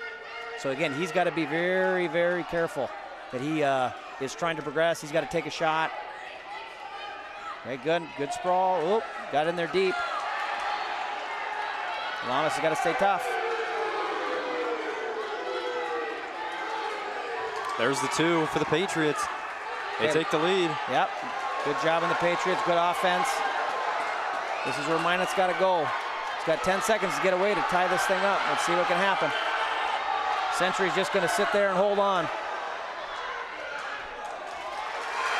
And that's going to do it. Some great energy from the Century side as Brady Iverson with a comeback win, 3-2 over David Lamas to extend the Patriot lead. Yeah, and that won't be the last good match those guys have this season. That'll be a matchup to watch. And again, both those wrestlers, it could have went either way, and again, it comes down to who wants it more sometimes at the end of those matches. Should be 7-0 in favor of Century at the moment instead of 8-0 as we move on to 121 pounds. Elijah Piotz out there for Bismarck Century against Juan Goodvin of Minot High. Now Juan, he's a higher energy wrestler, very emotional. You'll see it out there when he's wrestling, and it's difficult because you wrestle an array of wrestlers in your career, guys that are fast, high energy, and then you got some slow, methodical guys that are very defensive oriented. So again, you got to kind of feel that out. Sometimes it's nice to maybe take a period or half a period to kind of see how this guy is what kind of energy he's bringing. But no, that last win, that is a momentum swing too. That can get guys fired up, especially when you're going after a match like that. Piotz is going to bring some good energy. Piotz on the season, 5-2 for the 8th grader, 6th at state a year ago, currently ranked 3rd in the coaches poll. And I don't know if this is relation or not, but there was a bunch of Piotzes from Napoleon area when I was wrestling, and there's something to be said about the genes that go into some of these wrestlers, because you see a lot of those familiar names, and all those boys were good too. They were all, it was a family, it was a dynasty of all these brothers and cousins, and again, I wouldn't doubt that there's some of that blood flowing through this kid's veins. As for Goodvin of Minot, 2-5 this season for the junior. His tournament out in Sydney went, he did go 1-2 there. Picked up a win in the consolation bracket. And that's what's really impressive with Piotz too. You know, he's an 8th grader. You know, he's wrestling here with kids that have matured, and that good shot there by Piotz. Oh, we got some controversy here. Oh, they saying they went out of bounds. So if you go out of bounds and you don't have control when those appendages go out of bounds and you come right back in, it's too late. Too bad. Sorry. We're going back to the center of the mat. And that's why you need to keep your opponent in the center of the mat and not give them that opportunity to really get away. Good ankle pick there by Piotz. Oh, Juan, good defense too. Hey, that's some good wrestling. That is some really good wrestling. some good scrambles, and again, we tell these kids, do not give up, just keep going. Scoreless after 2 minutes. That'll be the Patriots' decision here. And Piazza, he's confident in his neutral game here, so he's obviously got some confidence on his feet. Now Juan's he's gonna have to bring some offense here. He's got to set something up. He's just waiting for Piazza to. He's giving Piazza too much credit here. And you'll see that sometimes when you got a guy who's got a name or got a number in front of his name. There we go. There we go. Oh, again, good action. Now Minot's looking for 2 points. They thought they had it. There we go. 2 for the Patriots and Piazza. You know, and good officiating here. I'm going to give Rudolph a lot of credit here. That's not easy. That's not easy to sometimes you get a little jump the gun a little bit. You want to award those points and not let these guys wrestle it out, and then you have to kind of go back. An additional 3 for Piazza. This leads up to 5-0. Yep, Juan's got a minute here to get away. Let's get a point. Minot's going to want to get a point here at least going into third with their choice. High school wrestling on the PSP Network, brought to you by the UPS store. Located on South Broadway in Minot. For all your packing and shipping needs, it's the UPS store. There we go. Juan's got his point there. Let's see. Hey, a lot of time left here, too, for Minot to try to close this gap with a takedown. You know, but also for Century, good opportunity for them to kind of put some distance between them, pick up an extra point after they gave that one up.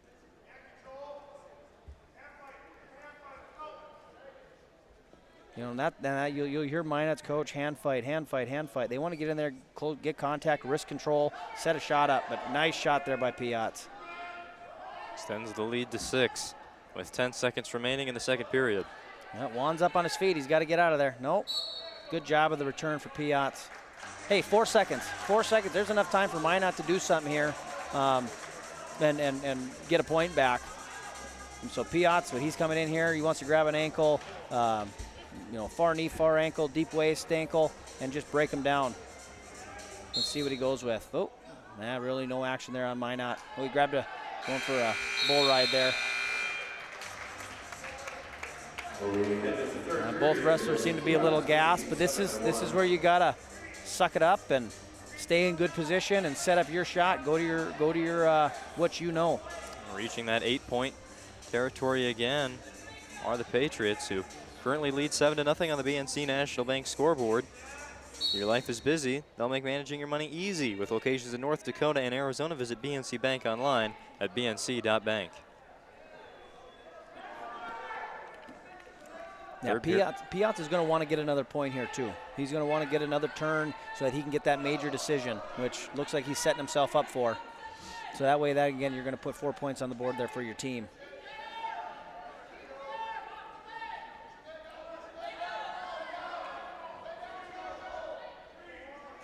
Yeah, Piazza want to get out to the side here. Really, you want to be perpendicular with your opponent there. You don't want to be right on top. When you're parallel with your opponent, it gives them the opportunity to roll through. Right there, you'll see he's kind of making a T with him. He's going to keep that head. He just wants to turn his hips down. And he's comfortable there. If he gets the pin, great. If not, he can just kind of relax. Yep, he's going to sit out, and that really tightens things up there on Juan. Hey, that's good for Minot, giving up a major, but not a pin. 3 points added to Piazza's score. He leads by 9. 4 points for the Patriots as it stands. He's got a good half in there now. Juan's got to stay tough here. That's tight. That's not a position you want to be in, and that's exactly why. It turns into 6 for Elijah Piazza. There's 42 on the scoreboard. 3:18 into that one. Sorry, 5:18. At 127 pounds for Bismarck Century, kind of trying to keep the scores coming in for the Patriots. It's Seamus Kuklik against Ty Burton for Minot High. Kuklik ranked 3rd in the state in the coaches poll. He was a 5th place finisher at the state tournament a year ago. He's a freshman right now. 6-2 record coming in. Ty Burton for Minot High, 2-5 on the season. The junior finished 8th at state a year ago. Yeah, we go again. One of those matches early in the season, it's a good test for where you're at, things you need to work on guys that you're going to see in the Western Division tournament to get to state. Again, you want to kind of get out there, send a message, and have a good match, get some confidence. First point to this one goes to Kuklik of Century. There we go. See, it was a good job of Burton turning back in, not letting himself get pushed out of bounds there. Got himself a point, get himself right back in it.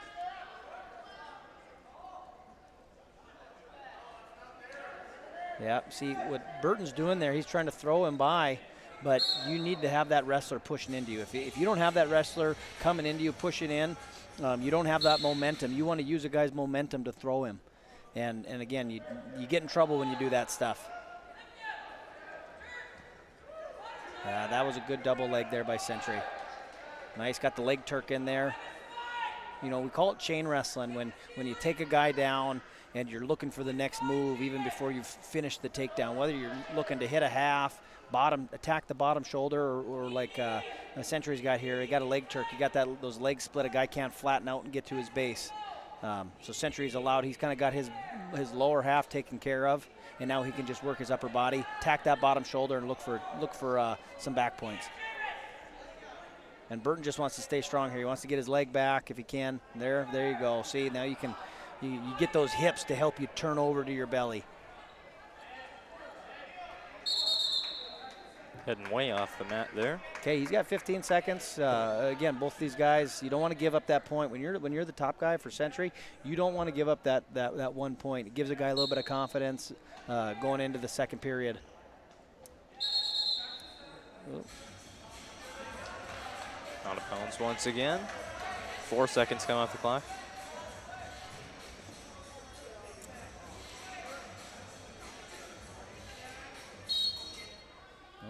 Burton going for a switch there. Got to set it up. See, you see Century too on their toes, pressure forward, getting his hips in. You know, that's what you got to do to be a good wrestler. You got to be able to use your body weight when you have control. Use your body weight so that guy doesn't only have to lift himself up. He's got to lift your weight with him, and it really tires a guy out. We teach that a lot. On your toes, not on your knees. Get your body weight, your chest on top of your opponent. Century's doing a really good job of that. 4-1 lead for Kuklik at the moment. Out in Mandan, Seamus went 5-2, 5th place finish, 3-2 in the prelims. Got to win the consolation semifinal and the 5th place match. Right now, Century's got that chicken wing in there. Oop, got his arm out. Good job by Burton. Oh, going for a butcher. And you can kind of tell what some of these teams teach, what their coaches, what philosophies they have when they get into the season, and what these coaches really preach for their pinning combinations. Right now, we got a butcher. He's got that arm underneath him. He's crawling up his arm. He wants to get to his shoulder. Break him down, and then he circles around the head to expose his back. Yep. That's something you never want to be when you're a wrestler. You never want to be counting the lights on the ceiling. So Burton's in a bad spot here. Wants to get to his belly and fight back for his team.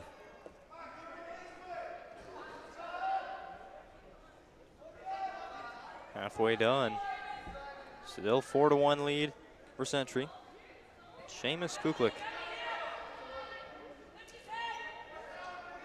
Yeah, Burton's not in a good spot here. Century's in control. Burton, there we go. Good job by Burton, flattening out. So he's got to get his head up. You never want to hang your head. When you're on bottom, you have your head down. You're giving your opponent an opportunity there. And we preach that in the wrestling room for the little kids, junior high. Good position. When you're on bottom, there's still good position to be in. And that's with your head up, palms up in front of you. Build your base. And try to get an escape.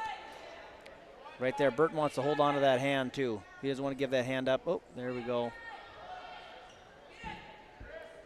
Pressure forward there by Century. He's got a chicken wing in. Gonna circle the head.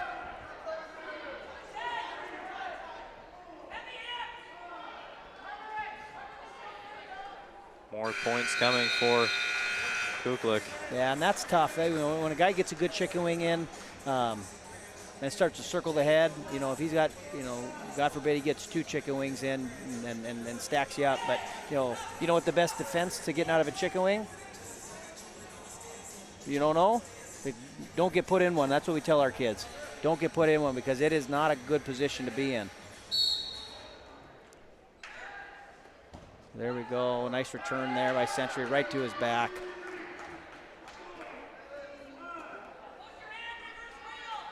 Yeah. Burton has a tall mountain to climb here, down 9 at the moment. Yep, you're seeing that a lot by these Century guys. They're getting out to a big lead right away, or they're scoring first and putting Minot wrestlers in a hole, and it changes the dynamic. It changes your mental makeup when you're out there and you're wrestling with a 2-point. The other guy's got a 2-point lead on you, or a 3-point, 4-point lead in some of these matches. It kind of takes you out of what you like to do. It takes you out of what you practice and your game and your style. You kind of pressure on, makes you a little desperate at times, and maybe you sacrifice a little position or your setups. Right now we got that chicken wing in again. He's trying to get underneath and pull that right arm in. He wants to get on that wrist and suck that right arm in. Because that's Burton's defense right now. He wants to elbow down with that chicken wing and get his arm back. Burton's being tough. He's wrestling tough here. He's staying strong, trying to not give up a pin, trying not to get turned again. Yeah, one more turn here too. That's going to be one more. If he puts him to his back and he just gets the back points, the match is going to be over with a tech fall. And that's when a wrestler goes up by 15. Last few seconds of this match. Yeah, Burton's just holding on. He's just holding on, just doesn't want to give up that. See, again, we got a stalemate. This is where you got to stay tough if you're Minot and just, minimize the damage.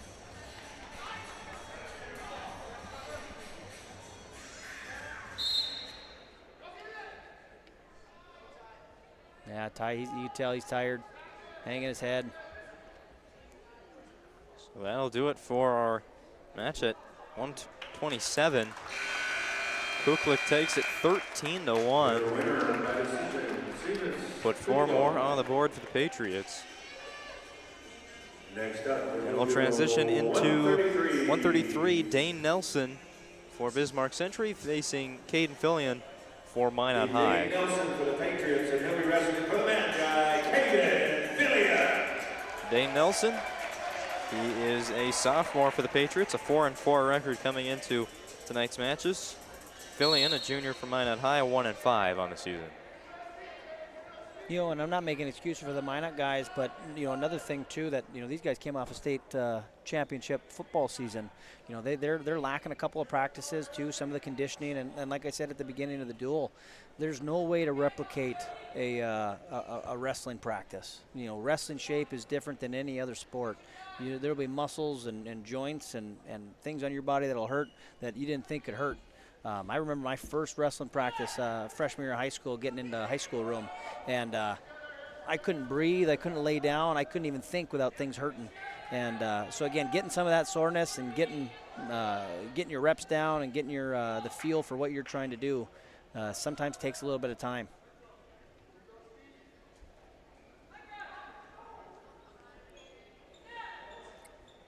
Working toward the edge of the mat here. Now back to the center. Fillion going for a trip. Now he's trying to throw it. And that puts you in a bad position. Just there. That's what I was talking about earlier. If that guy's not pushing into you and doesn't have pressure in, and you try to throw something, that momentum isn't going to allow him. See? Fillion kind of did that to himself. Not to take anything away from the Century wrestler. Even a good wrestler tries to throw something that's not there. You get put in bad positions like that. Nelson takes advantage and earns 6 points for Century. Fall in 1 minute and 12 seconds. We now turn our attention up to 139 pounds. Ethan Kuntz takes the mat for Bismarck Century. Up against Minot's Brock Thompson. No, we don't have Brock. This is Dalton Dakota. Yeah. Old Pete Stenberg there is getting a little older than we thought. All right, Dakota will be at 139, Thompson back at 145. Got to get somebody else on that mic that can read that lineup card. No, Dakota again, another young wrestler. Some good experience for these guys to get in there, wrestle under the lights.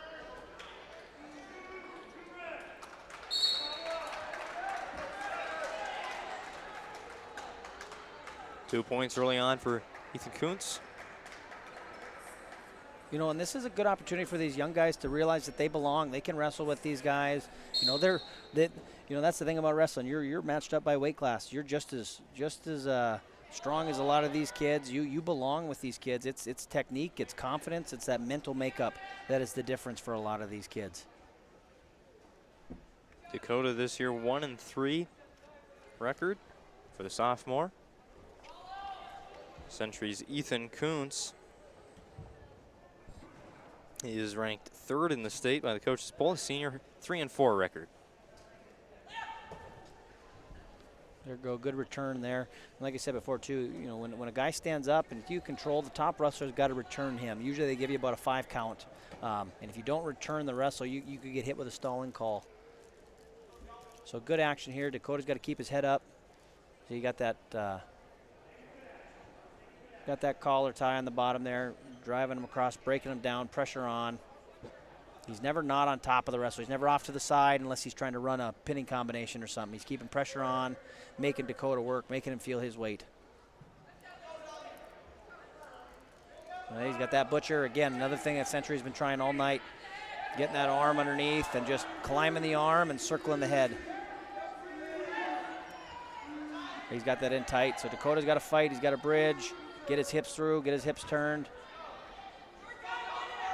Got 3 seconds, see if he can hold on. Well, saved by the bell. Giant side from the Patriots sideline there. They're looking for the pin. Nonetheless, 5-point lead for the Patriots after the first period. Okay, Dakota's going to go neutral. He's got to trust his, he doesn't think he can turn him. He probably doesn't know, probably not a lot of confidence he can get away from him, you know, with that experience that Century's bringing into this match and the just the talent that they've got there. So you're going to go on your feet and trust your offense. Trust you can make something happen. You know, it could get to the point where you want to try to throw them. Oh, good, nice sweep there by Century. This is where Minot's got to stay strong, build a base, and try to get an escape. Century's done a good job of that tonight, too. They've done a really good job of maintaining control of Minot wrestlers, not giving anything away, no easy escapes. He's got that cross right. He's going to try to lock up a cradle here. And what he wants to do is kind of bring his head. You can't bring his hips to his head. You want to bring his head to his hips. So he's trying to cross face hard. Coda's doing a good job of kind of stretch out, straighten out, and not give up that cradle.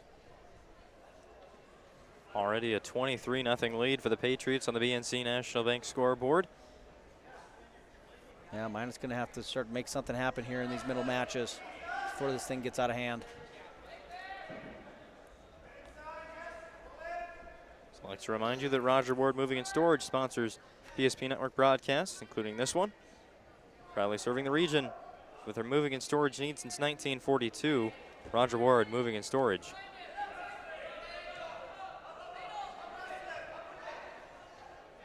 There we go. Oh.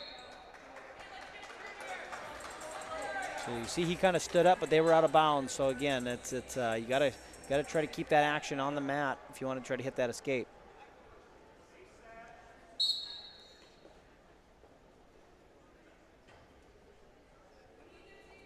$20 seconds remain in the second period.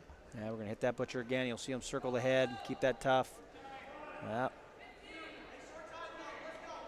Yeah, see, this is where the fatigue sets in too. You want to fight, but yeah, it's just, you're exhausted. You're exhausted. Carrying another human being for a few minutes really takes it out of somebody. So here we got Brock Thompson from Minot coming in. Brock, another young kid. Again, a lot of good opportunity for some of these young guys to get out there, see what it's like to wrestle under the spotlight, wrestle varsity level talent from across the state. So Thompson, a freshman for Minot High, 1-5 this season up against Adam Wild for Bismarck Century.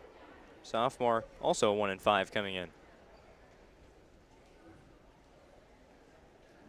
29-0 lead for the Patriots as we enter the last 6 matches. Oh, nice arm drag there by Century. Brock right back up to his feet. You've seen Century's grabbing that ankle. He's got to do something with that too. The ref's not going to let you sit down there all day. See, he's got to work. Yep, see, he called him right there. You can't lay down there on his legs. You got to work up and try to go for a turn. And that could be big for Minot in this match, depending on how this goes.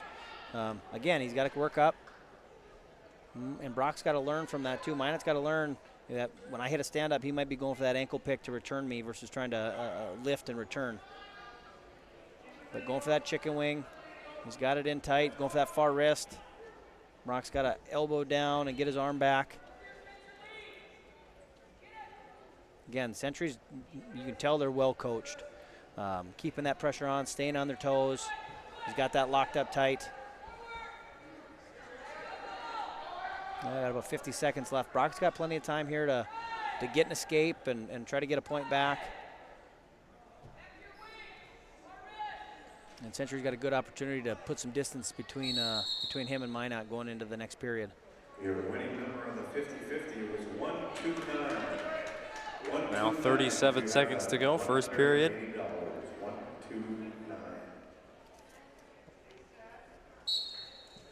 Now Mandan, Adam Wild went 1-4 in the preliminary round and not advanced past there.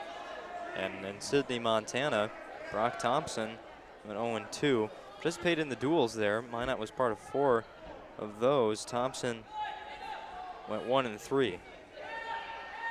Yeah, see Brock giving up 3 points. That's big for Century going into that going into the second period here, putting some distance between them. Brock, he's going to get that point right here before. This is where your coach might tell you to try something else, try to sit out, try to get away as far as try to get those escape points. Yeah, Minot's going to defer to the third period. And that's something that you look at too. When your wrestler's sitting there on his knees, huffing and puffing, that's where you got to be mentally tough and realize that guy's tired, and you want to keep the energy up. Keep the energy up here for Minot and try to get back in this thing. 5-point lead for Wild as we begin the action in the second period.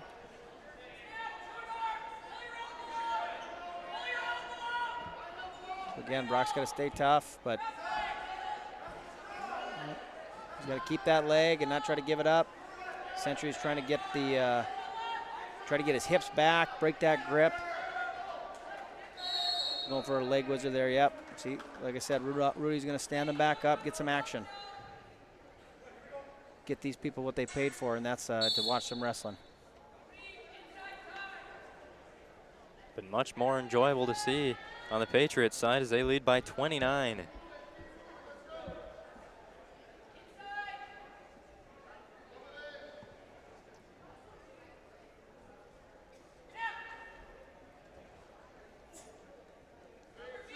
Yeah, this is where we say too, wrestlers got to stay in good position. Even though you're down by 5, or even if you're up by 5, you got to stay in good position because it takes just a split second for a guy to, get a nice blast double right to a guy's back.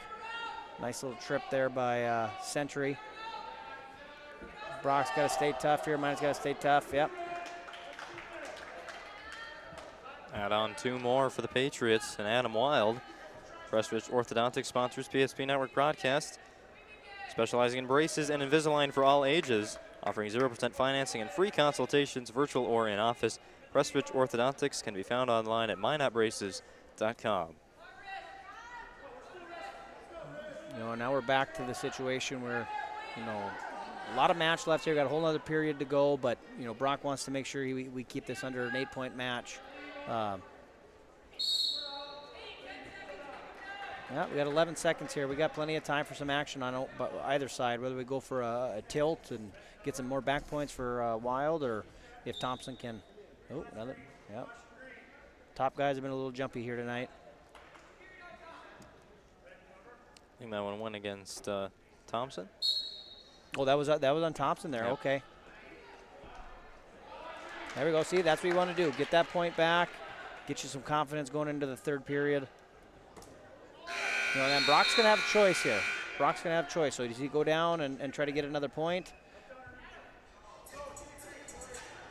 Oh, he's going to go top here. So he's going to go for top, give himself control, and try to go for a turn, go for a pin. Thompson cuts into the deficit by getting 1 point at the end of the second period. It's 7-1 in favor of Adam Wild of Century as we enter the third. Let's see if Minot can get some back points of their own here.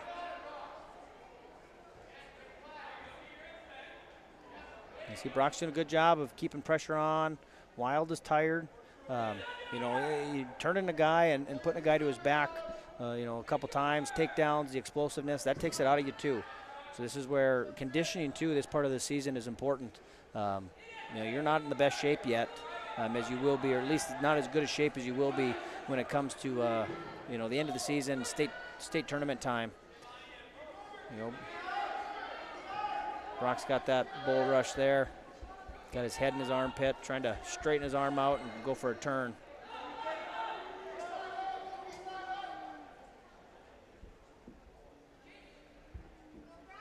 So again, Brock's got to break him down. You want to flatten him out before you try to go for that pinning combination. Brock's getting his arm out there. Oh, going for a switch. Thought he had it. Brock's doing a good job of following his opponent here, following Wild, not giving up those 2-point reversals or an escape. See, give up 1 before 2. Now you're on your feet. Now Brock's got to go to work, and Wild's got to be. He wants to wrestle smart here too. He doesn't want to give up a takedown right to his back and give up some back points.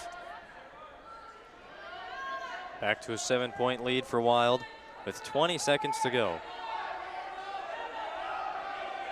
Yeah, this is where Brock's got to stay tough. He wants to grab that ankle of his, keep that whizzer.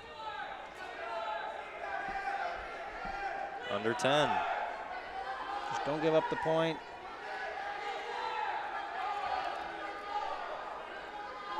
There we go.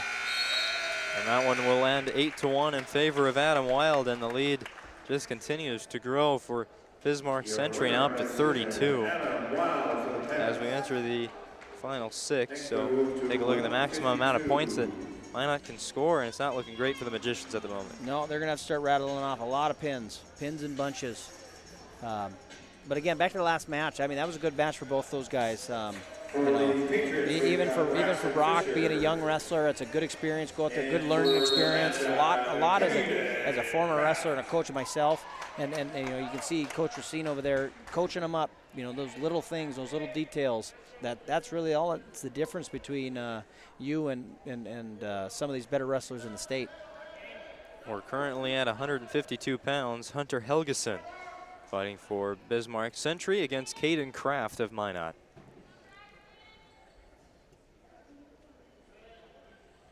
There you go. Like I say, another good match. Again, getting into some of these heavier weights. They come down to a little bit more, a little bit slower pace, but more intentional, we'll say, with some of those scrambles and stuff like that you'll see. Good setup by Crafty. So keep that. Helgeson's trying to get his hips back. See, they're on the edge of the match right now. Minot Kraft's going to want to pull him back in because he's in the advantageous position. That was a good job by Kraft to keep that action inbound so he can get his takedown and not get reset to the center of the mat. Helgeson here, he's got to build a good base and keep his head up. Crafty, you'll see him roll those wrists forward. He's pushing forward with his, getting on his toes and trying to roll them over those wrists.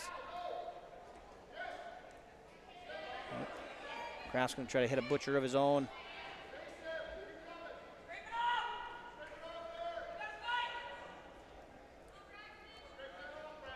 On the season, Caden Kraft 4-3 record, the junior. There we go, breaking him down, attacking that bottom shoulder here. 18 seconds left. You just don't want to give up that escape to Century here. You don't want to give Helgeson a point going into that second period. 10 seconds to go. Helgeson has no decisions on his record yet this year.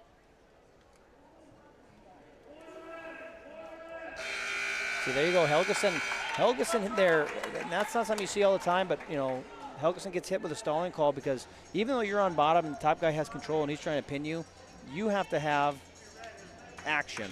You have to have action as a bottom wrestler. You got to be working to escape, working to get a reversal, working to get away. So there you go. Helgeson with the choice. He's going to defer to the third period. Kraft says, I'll go down. I'm going to get my point and get right back on my feet and try to make something happen there. And that's what you'll see a lot when these wrestlers have choice. And, you know, going into the second period, they're going to go down because they, like I said before, they feel like they should be able to get away. They feel like they should be able to get away, get an easy 1 point, get back on your feet. Right there, action takes us out of bounds.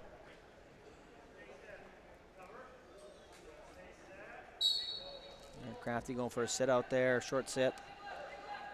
Feeling those hands. Yeah, see, and two whistles in the first 12 seconds. Yeah, Crafty's got to do a better job of keeping that wide base and keeping himself in bounds and not letting Helgeson get him over to the edge of the mat there. Give himself an opportunity to get that escape point. Oh. Yeah, we're seeing some action here on top. And that's tiring too. You stand up a couple times, go out of bounds. That's why you want to keep that action in the mat, because if you're going to be getting pushed out and you're exerting all that energy to stand up. Ooh. I see another one. We got to keep that action in the center. And Rudy will do a good job. The ref will do a good job of making sure that nobody's forcing their way out. You never want to see a wrestler trying to take the action. And you'll even hear some of these refs say, hey, center of the mat, boys, center of the mat, wrestle it in, wrestle in. There we go. Crafty's got his point. There's a 3-0 lead now. Yep. Oh, see? Okay, out of bounds.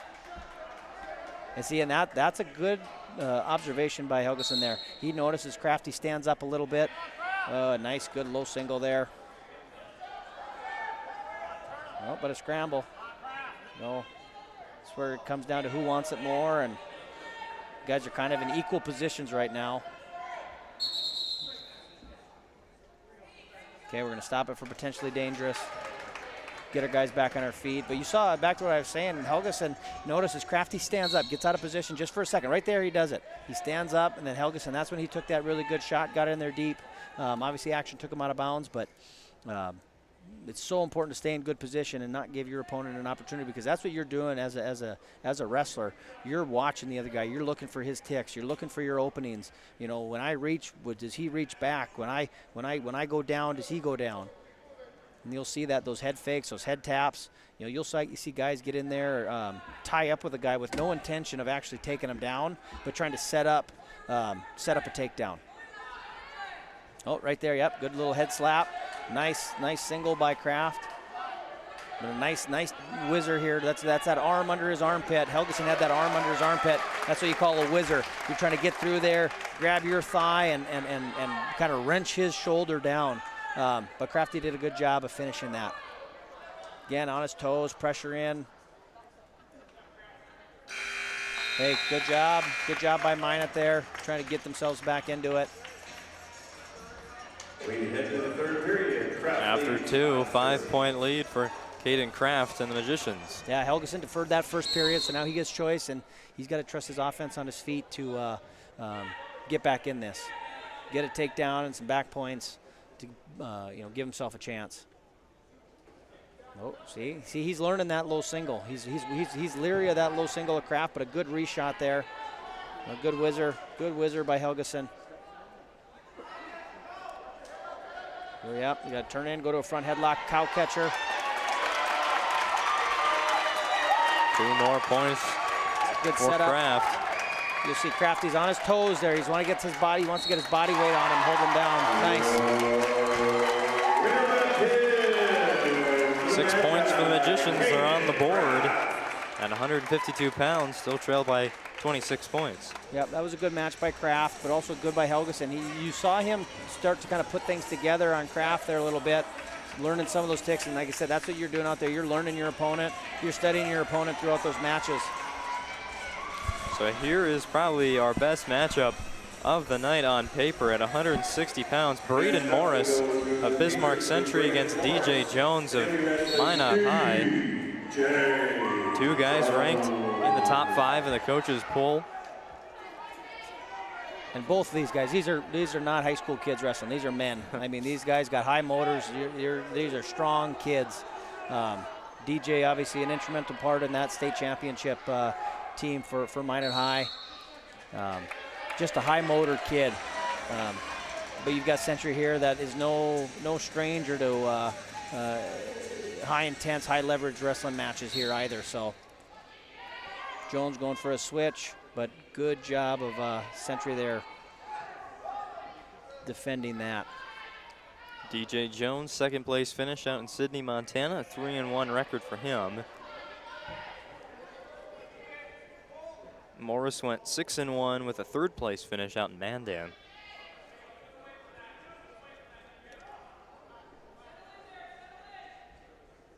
So again, good takedown there by Century. Minot's got to keep that action in the mat. See, again, we're wrestling on the edge of the mat.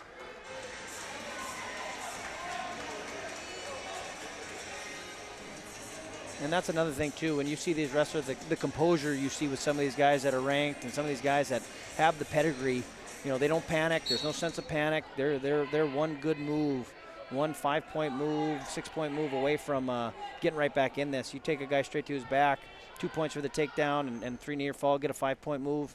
You know, these matches for these guys are never out of reach. Not that you want to get yourself in that position, but again, you'll see these guys wrestle right through the whistle of the third period. Oh, DJ, see, that's why you don't want to pull a guy on top of you. DJ's in a good position here to make something happen. Wants to get his hips up, keep that leg, turn in. There you go. See, and this is tough for a ref. This is a good job of not awarding anything too crazy, not jumping the gun. DJ looks like he's in a good position, but again, right there, Century's right back in it. You know. 10 seconds to go in the first period. 2-0 lead at the moment for Braden Morris of Bismarck Century.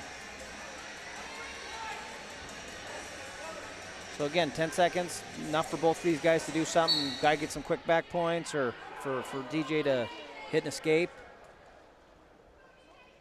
But again, Century is doing a really good job. And that's something something that's underestimated in wrestling a little bit sometimes over the past years is wrestling on top. You know, a guy's got to be good on top. And that's where matches are won and lost. When you're riding a guy and if you can get those back points and ride a guy out.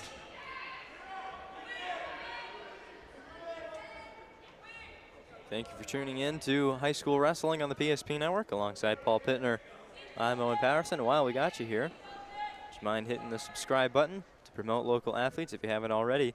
Don't miss a single PSP Network broadcast over this very busy winter sports season.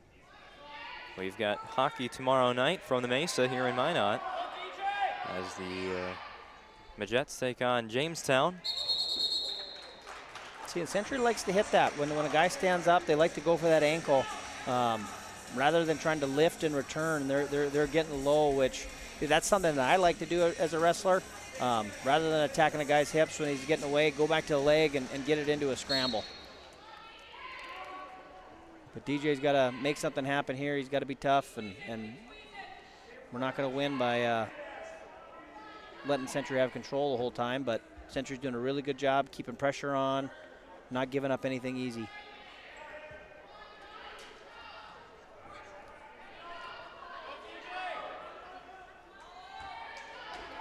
Almost 60 seconds into the second period. Still a 2-0 lead for Braden Morris.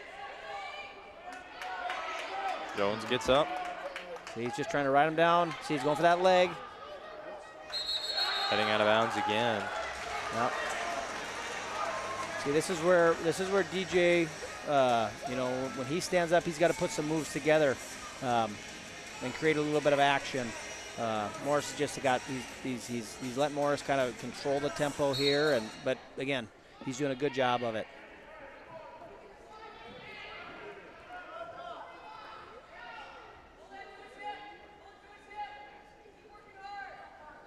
See, and this is where a guy gets tired too. So you're trying to hold a guy down, or you're trying to get away from a guy that's holding you down. These kids are exhausted from this. We get into a sit out. DJ making some action, going for that leg.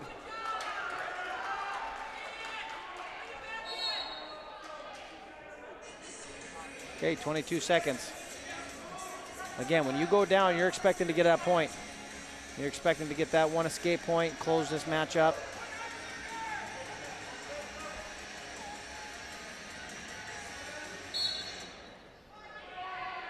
DJ trying to hit a stand up there. Morris with good defense.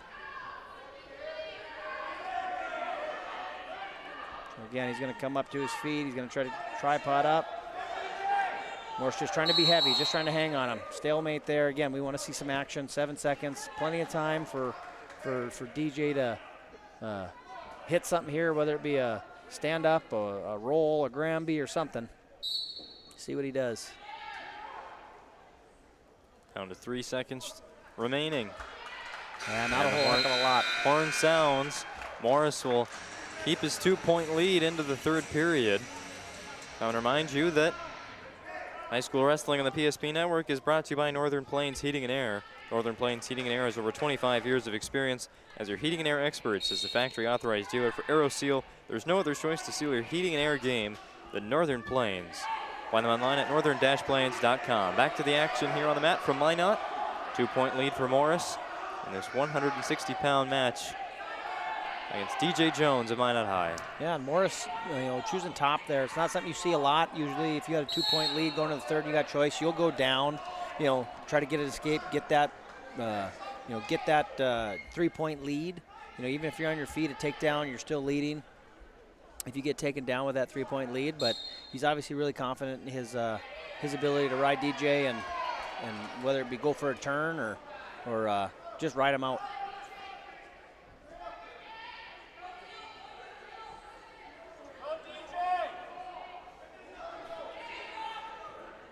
Good job pressuring in. DJ's got that arm.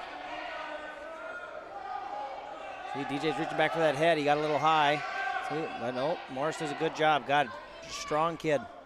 Strong kid controlling this match.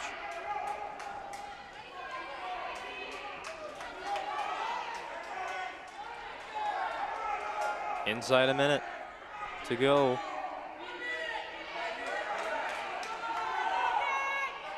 You can hear these guys, everybody screaming, all these parents and fans are yelling at these kids. But sometimes you zone all that stuff out when you're out there. And again, it's a lonely feeling when a guy's just kind of beating you up out there. But plenty of time left in this match for DJ to make something happen. But Century's doing a good job. Morris content with just holding on here for the last 20 seconds. In a matchup of state ranked number 4 and number 5.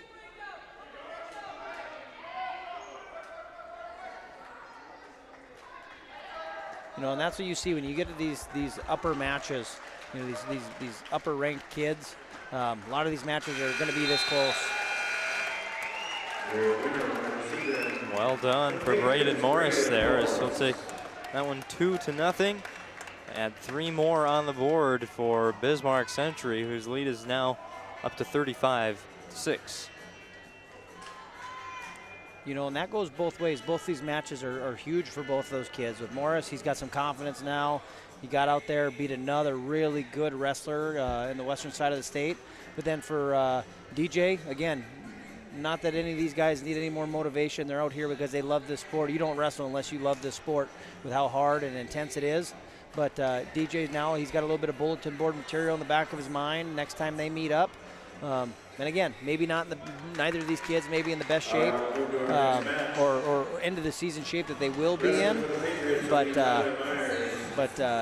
again, some motivation there. We'll move up to 172 pounds, where we see Tyler Myers for Bismarck Century face Noah Bledsoe for Minot High. Bledsoe 8-1 this season. He's a junior for the Magicians. Oh, Rudy's saying, I can't see the clock.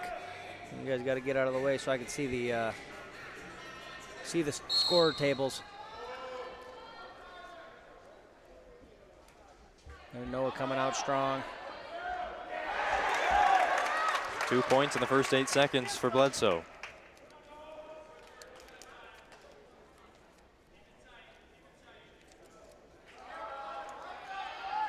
Yeah, when you're up like this as a team too in a duel, this is an opportunity for you to get some young kids in there, give them a chance. They might not have wrestled if it was going to come down to it, if it was going to be a close duel. Some of these wrestlers might not have got in, but again, as a coach, you're giving these young guys a good experience and good opportunity to get out there and try to get some matches under their belt. Noah's got a good chicken wing in there with that far wrist.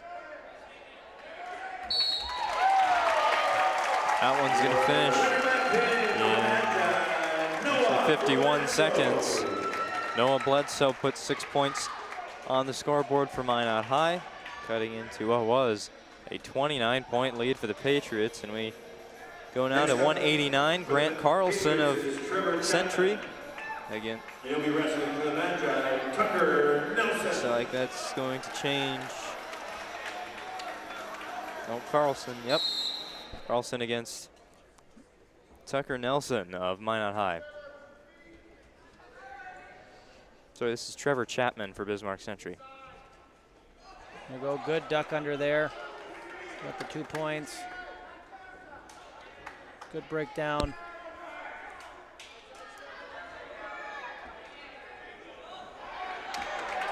There you go, Minot coming out aggressive here.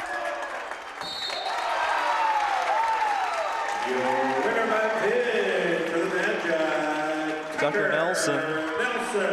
Tucker thinks he might have left the stove on at home. He's got to get out of here. He made quick work of that match. 28 seconds is how quick that one went. Not our fastest today. First one in the girls went 11 seconds. Yep. No, again, you'll have those matches sometimes. Younger kids, some of the younger wrestlers versus a more experienced wrestler. You see it all the time. But again. All right, now we get to see the #1 ranked wrestler, 215 pounds, Ole Taylor for Bismarck Century, up against Lincoln Brooks. Brooks looking to pull off the upset here. Has a record of 7-1 this season. And you know, like I said, you got a puncher's chance. You're coming into these matches. You weigh the same as these kids. You might be just as strong or darn near as strong as the other guy, but it comes down to experience and mentality. Like I said before, this sport is 80% mental, if not more. It's these kids that have confidence, they have experience, and they put it all together. Minot's got to open up there on bottom. He can't sit there with his arms in. Got to build his base. Got to work to escape. He can't just lay down there. Ole going for a tilt. Lincoln's fighting hands as they come in, and you know, and sometimes for these young guys, this is the best thing that can happen. You go out there, you wrestle the #1 kid in the state or #2 kid in the state. Maybe you're unranked and a little bit younger, and it gives you a taste of what it's like to wrestle some of these good kids. I remember when I wrestled, it was my junior year. I wrestled Scott Glauser, 5-time state champ out of Bismarck High, and I went to the coach's room and I was bouncing between weights between 52 and 60 my junior year, and I said, "Who's wrestling 60 tomorrow?" And coach says, "Why do you ask?" I said, "I want to wrestle Glauser." You know, and I went out there and it went really well for me until the whistle blew, and then I got teched. Didn't give up the pin, but it wasn't fun, but it was very enlightening, and it was an awesome experience to get out there and wrestle against, again, just a nationally recognized wrestler. And again, good thing for these Minot guys to get out there and wrestle some really good kids. For some of these younger guys to get out there, get good experience, and see what it takes to be one of the top guys in the state. Minot State University sponsors PSP Network broadcasts. Best way to predict your future is to create it. With over 100 areas of study at Minot State, you'll earn the degree for the career you desire. With more than 96% of recent Minot State grads employed or continuing their education, MSU grads get jobs, period. After one, Ole Taylor leads 2-0 over Lincoln Brooks. Yeah, Lincoln's got to feel good about that. You know, you're right in this thing. You're right in this thing, going up against the #1 kid in the state. You know, you get a good takedown, maybe take a guy straight to his back, anything can happen. And that's what we preach to our young kids. Any young wrestler, you're telling them, go out there and just wrestle hard. Don't go out there with the mindset this guy's ranked #1 in the state and he's just going to push me around and bully me around. No, you go out there and you give it your all, and you know, that stuff will, you know, fake it till you make it kind of thing. And you got to believe in yourself when you go out there. So Lincoln's doing a good job of sticking with them, not just laying down for his opponent. Lincoln Brooks finished 3rd place in Sidney, Montana. Yeah, that was a nice shot there by Lincoln, but a great defense there by Ole. Obviously, Ole took the title at 215 pounds of the Mandan Lions tournament.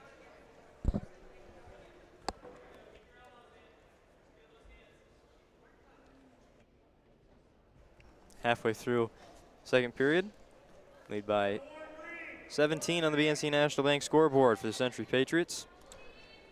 Yeah, see, Ole's getting called for stalling there. We need to see action. He needs to open up. We saw it before when he got taken down. He sucks those arms in. You got to build your base. You got to give your opponent, you know, an opportunity to work as well. Oh, getting some frequent flyer miles there. Lincoln is. Ole's, again, good job of just, again, you can see it in these experienced wrestlers, these guys that are going to challenge for a state title. It's all those little things. It's staying in good position for an entire 6 minutes, which, being a part of this sport for a long time, that's easier said than done. Whether it be through exhaustion or just, you know, a brain fart where you just kind of get lazy and hang your head or stand up or get out of position just for a split second, and that's when the good wrestlers take advantage.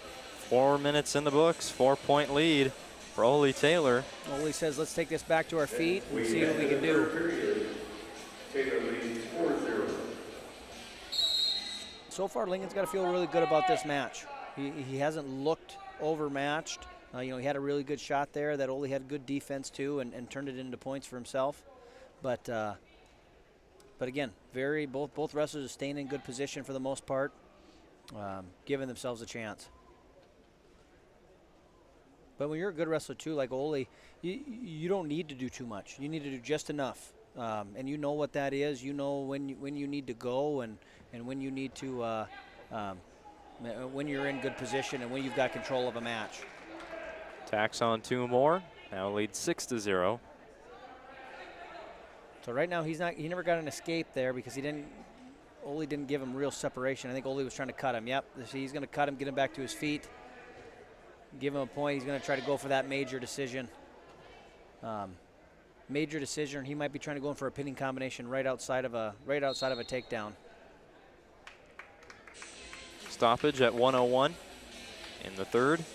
So he's looking to his coach. He's got control, but he wants to flash neutral to him. Oh, he's going to go neutral. So he's just going to stand him up. He doesn't want to waste any time giving Lincoln a chance to try to have to hit and escape. A good shot there by Lincoln, but he's got to get that other hand in there. He's got to turn the corner. So right now, yeah, Lincoln wants to post in the mat there. When he's got that one leg, he wants to post it in the mat and circle around with it.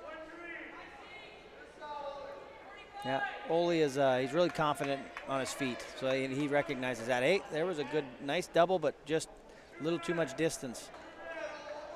Brooks on the scoreboard with 3 points, but Taylor answers right back. 7-point lead. Yeah, see here he'll go for that. He'll go for that takedown, try to get that 8-point lead for a major decision.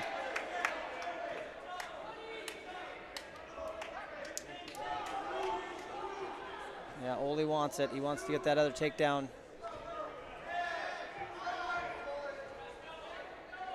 Trying to pass that elbow. Final 5 seconds here. He has some more points. No, we're going to have a whistle with 1 second remaining. So that will put an end to 215-pound match. Ole Taylor takes it by a score of 10-4. And we've got one more on the way at 285. Isaiah Quant for Bismarck Century against Joe Brystedt of Minot. We go to 285.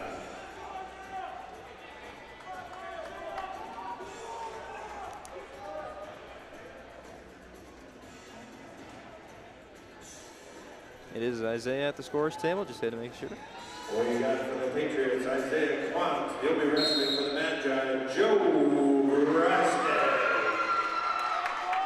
Rice that 2-5 record as a senior.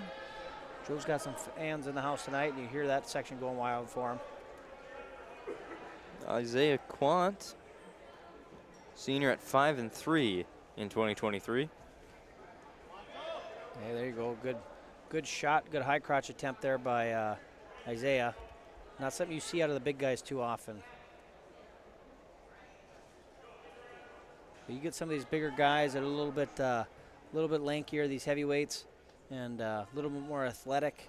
You can see some of those shots, some of those outside singles, and like I say, let's see what this match has in store for us. Hopefully Minot can try to put some points on the board for a little bit of pride. But Century came in here, they had a lot of confidence in all these matches, and they did a really great job of controlling those matches from start to finish. You know, getting the first takedown, being tough on top. Minot's young, and they've got a good experience for a lot of these guys, but Century was just clearly the better team right now at this point and a lot of these kids' careers. For 50 years, Ryan has been a trusted name for car buyers in Western North Dakota. Shop their entire inventory at driveryan.com or visit one of their 5 locations in Minot and Williston. Stick around once this one goes final for the Planning Team Financial Advisors and Shots Crossroads postgame show. Planning Team Financial Advisors helping clients work toward financial freedom. Visit them online at planningteam.com. And Shots Crossroads is your postgame headquarters. Order ahead online at shotscrossroads.com.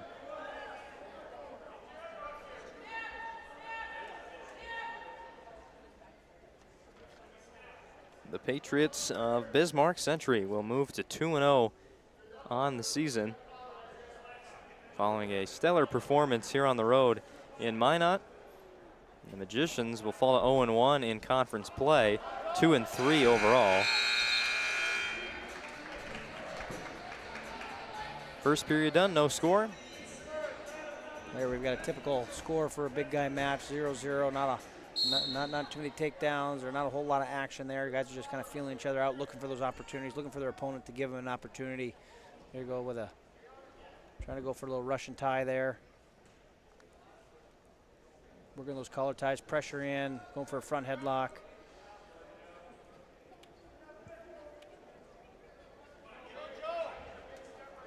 Yeah, working those hooks.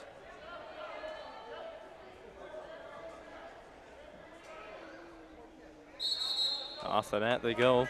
31 seconds into second period. Yeah, see, and Minot gets dinged with a stall call there. Joe Rudy thought he was circling out of the mat, and that's why, again, we try to teach your wrestlers. Wrestle, keep the action in the center of the mat. Because you get yourself in a position where you're trying to score a takedown, but you know that wrestler's able to bounce out of bounds or pull you out of bounds. You leave some points on the mat there. You know, and that's big because when you get a stalling call in the second period too, that stuff can come back to bite you in the third when you're trying to maybe hold on to a lead or something like that.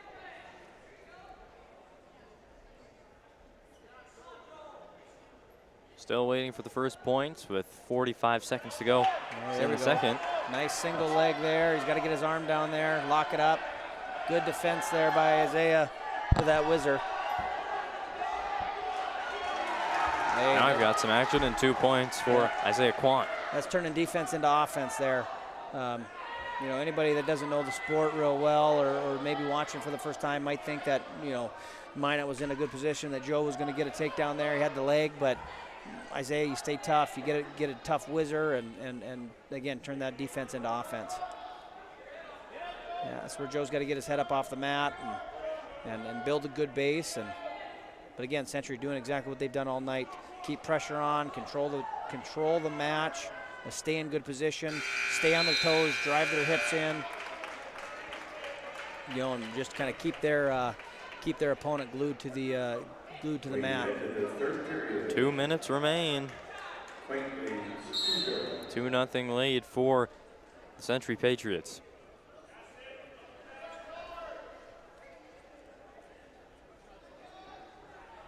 Yeah, Joe's had been in on some good shots here, but Isaiah's just had superior defense. And this is there you go. It's where you get out of position, you push in when you shouldn't, you pressure in, and Isaiah took advantage of that. He felt that. That's when you feel that pressure in. It's not nothing you can see. When you're out there, you feel that pressure in, and then you react.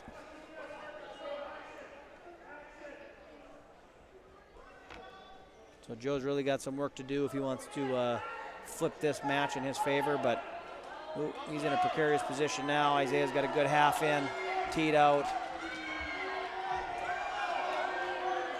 And when you get into these big guy matches, that's a lot of weight on top. They're going to call it at the 4:56 mark of that match, and that will do it for West Region Duel, the first of the year in WDA play for Minot High. They come up short, 18-44 against Bismarck Century. The Patriots advance to 2-0. Stick around, we will have the final thoughts of how this one went in the Magic City. Once again, your final score, Bismarck Century 44, Minot 18. Planning Team Financial Advisors, Shots Crossroads post-game show on the way after this commercial break. Our stylists are trained to understand the nuances of cutting men's hair. Less pomp, more adore, huh, Brittany? Square face wavy hair. Mid-fade with a textured top. Finish it off with a hard part and taper that neckline, coach. Cowlick, what's the move? It's not just all about hard work here. Hit all. 7. Pressure. Point. Yeah. It takes expertise to be a sport clip stylist. Here. That's the spot. Right there, huh? Sport Clips, the pros in men's hair. The trick to throwing well is knowing where you want the ball to go. Like how the local bankers at First Western Bank and Trust take the time to learn about you and recommend the banking services like online banking or personal loans that keep your goals on target.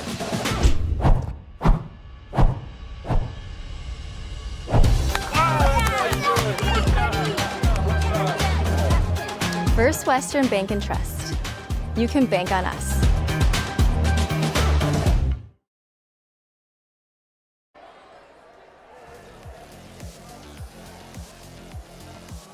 Welcome into the Planning Team Financial Advisors and Shots Crossroads post-game show on the PSP Network. Whether you are looking for a full-service financial plan or planning for farm or business succession, Planning Team Financial Advisors is here to help you work toward achieving your financial goals. Visit them online at planningteam.com. Shots Crossroads get filled up on their delicious menu that includes the famous number 99. Order online at shotscrossroads.com. Team buses are always welcome at Shots Crossroads. Welcome into the post-game show. Alongside Paul Pittner, I'm Owen Patterson. Well, we saw Century come out of the gates swinging. They scored, let me get this count here, 33 points before Minot got on the scoreboard. How crucial is that to really put an end to this one as it started? Yeah, and that's the thing. You know, when Minot had the opportunity to win some of those close matches, they weren't able to capitalize. You know, and that's the testament of a good team. You know, when you come out there and you win those close matches. You know, we had DJ Jones.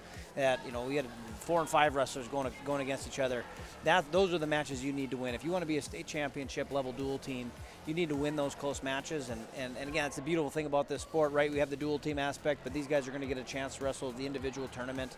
But Century clearly the better team, the more experienced team, and that's not to take anything away from some of their younger wrestlers, because they had an 8th grader go out there and really give it to their opponent for Minot. So again, good job by Century, class act of a team coming here. They've got aspirations to be there at the end of the season, challenge for a state title dual team championship. And Minot, they got a lot of good experience from this, and that's all you can ask for. That's one thing that you just can't replicate, whether it be in practice or in the off season, is mat time and getting some of these matches. And you know, we always tell these kids, you learn way more from your losses than you do from your wins.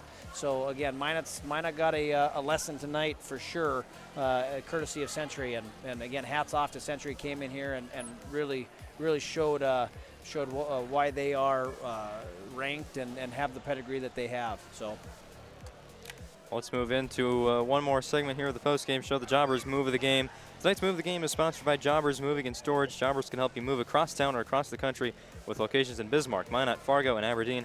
Find them online at jobberswarehouse.com. Was there one match that really stuck with you today? What was your pick for the best wrestling match here? I think Morris and Jones, going back to that one, that was, there wasn't a lot of action. I think the final score was 2-0.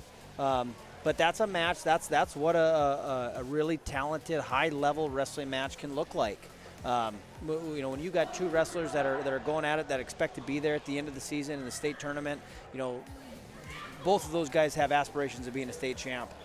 You could also look at, Caden Kraft for Minot, getting Minot on the board and really just kind of trying to send a message that he's got aspirations as well.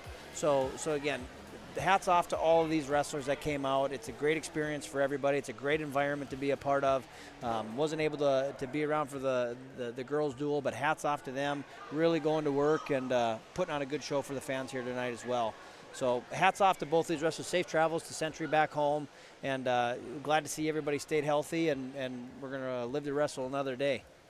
Well, big thank you, Paul, for joining us on the call today. I know it wasn't in the plans probably yesterday or earlier this morning, so thank you for joining us. It wasn't in my plans at 5 o'clock today, but again, I love this sport. I coached at the junior high, and I came straight here from watching a Cowboy Christmas over at Edison for my second grader, and so again, happy to be here. It's an awesome thing for the sport. It's an awesome thing to see how many young kids we have here too. Young junior high wrestlers, young Rattlers wrestlers. Century had a good turnout. So again, when you see all those guys get out here and really help popularize the sport, it's awesome to see. Awesome to see. I appreciate the opportunity to come in and spend and lend my voice to this. Otherwise, you guys would have had to listen to somebody else, Brent Racine, and nobody wants that. So happy I could step in and save you guys from that. All right. Well, thank you once again. Best of luck in that junior high season that you're coaching. Awesome. So, thanks, Owen. I appreciate it. Thank you to Paul Pittner joining us on color commentary today. And we will step aside one more time and recap everything that went down today at Magic City campus. Girls duel and the boys as well, as you're watching the Planning Team Financial Advisors Shots Crossroads post-game show. Meet Gary. Gary is an ordinary guy, but right now Gary has car trouble. Gary doesn't know about magic towing. Don't be like Gary. Remember the name and the number. It's Magic Towing. We are here to help 24/7. Magic Towing in Western North Dakota. Don't be like Gary. Remember the name and the number. It's Magic Towing. Nobody thinks about personal injury until it happens. But when injury strikes, so will your bills and the turmoil and everything you'll miss out on. It's a mess, and you need someone to help it all make sense. That someone is Schweigert, Clemene, and McBride. We know the territory and the process, and we work smart and hard to get you results. It's easier to get back to normal knowing there's a team behind you. We're the ones the other side doesn't want you to call. We're on your side. We're Schweigert, Clemene, and McBride.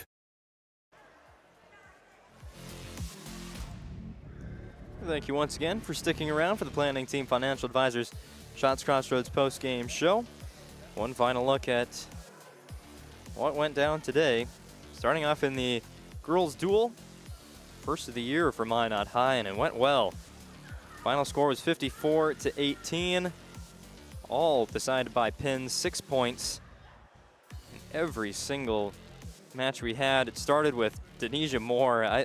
We didn't do a move of the game for the women's or for the girls' duel, but it would have to be going to her 11-second pin against Bernita Myers. Denisha Moore got the job done for their jobber's move of the game there in the girls' duel.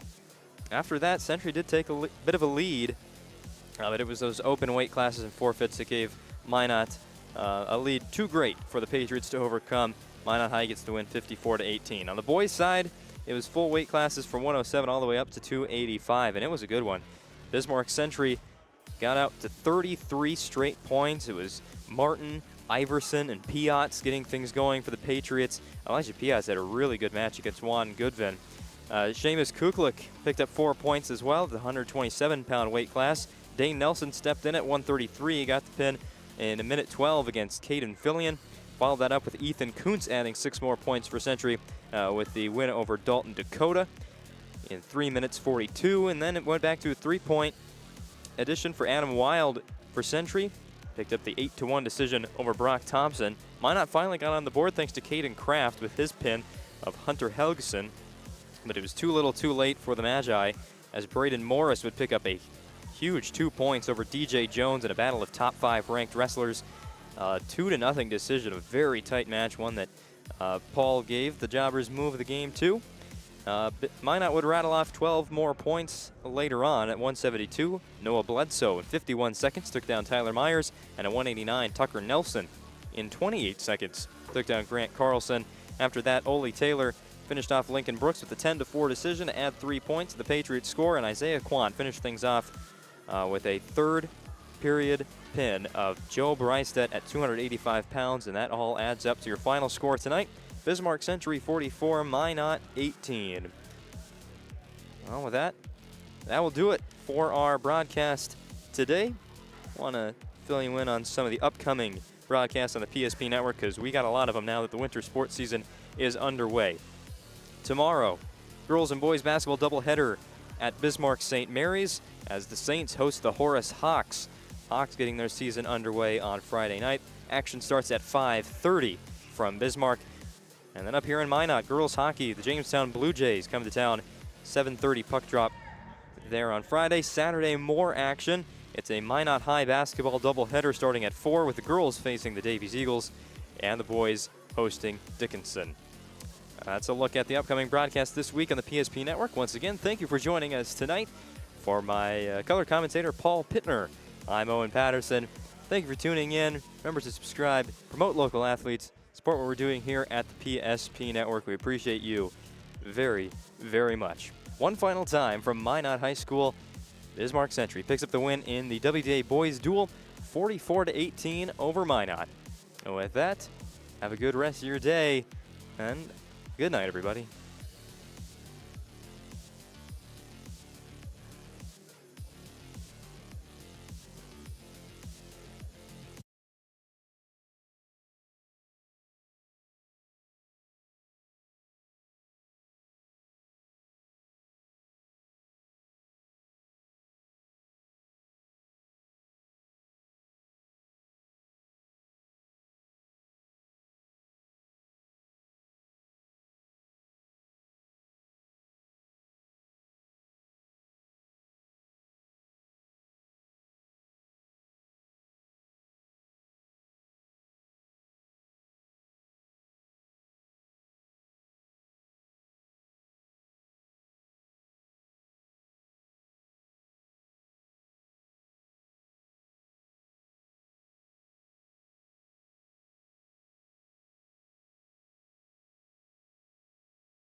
That sinking feeling you get when this happens? That's oil change-anxiety. The anxiety of being without a car with a billion things to do. The fear of being overcharged. The stress of not knowing where to go or who to trust. But you never get those feelings at Valvoline Instant Oil Change, where you can watch us work right from your car, and we finish up in about 15 minutes. We changed your oil and did our 18-point safety check. Valvoline Instant Oil Change. Service you can see, experts you can trust. For decades, Nodak Insurance Company has been serving our state's residents in good times and challenging times. We come together for the greater good, from simple acts of kindness to company-wide efforts that make a difference in our community. It's who we are, rooted in North Dakota and ready to serve when it matters most. Nodak Insurance Company, agents with answers. Darren Johnson, Cody Olson, and Scott Wilkins, your agents with answers in Mandan.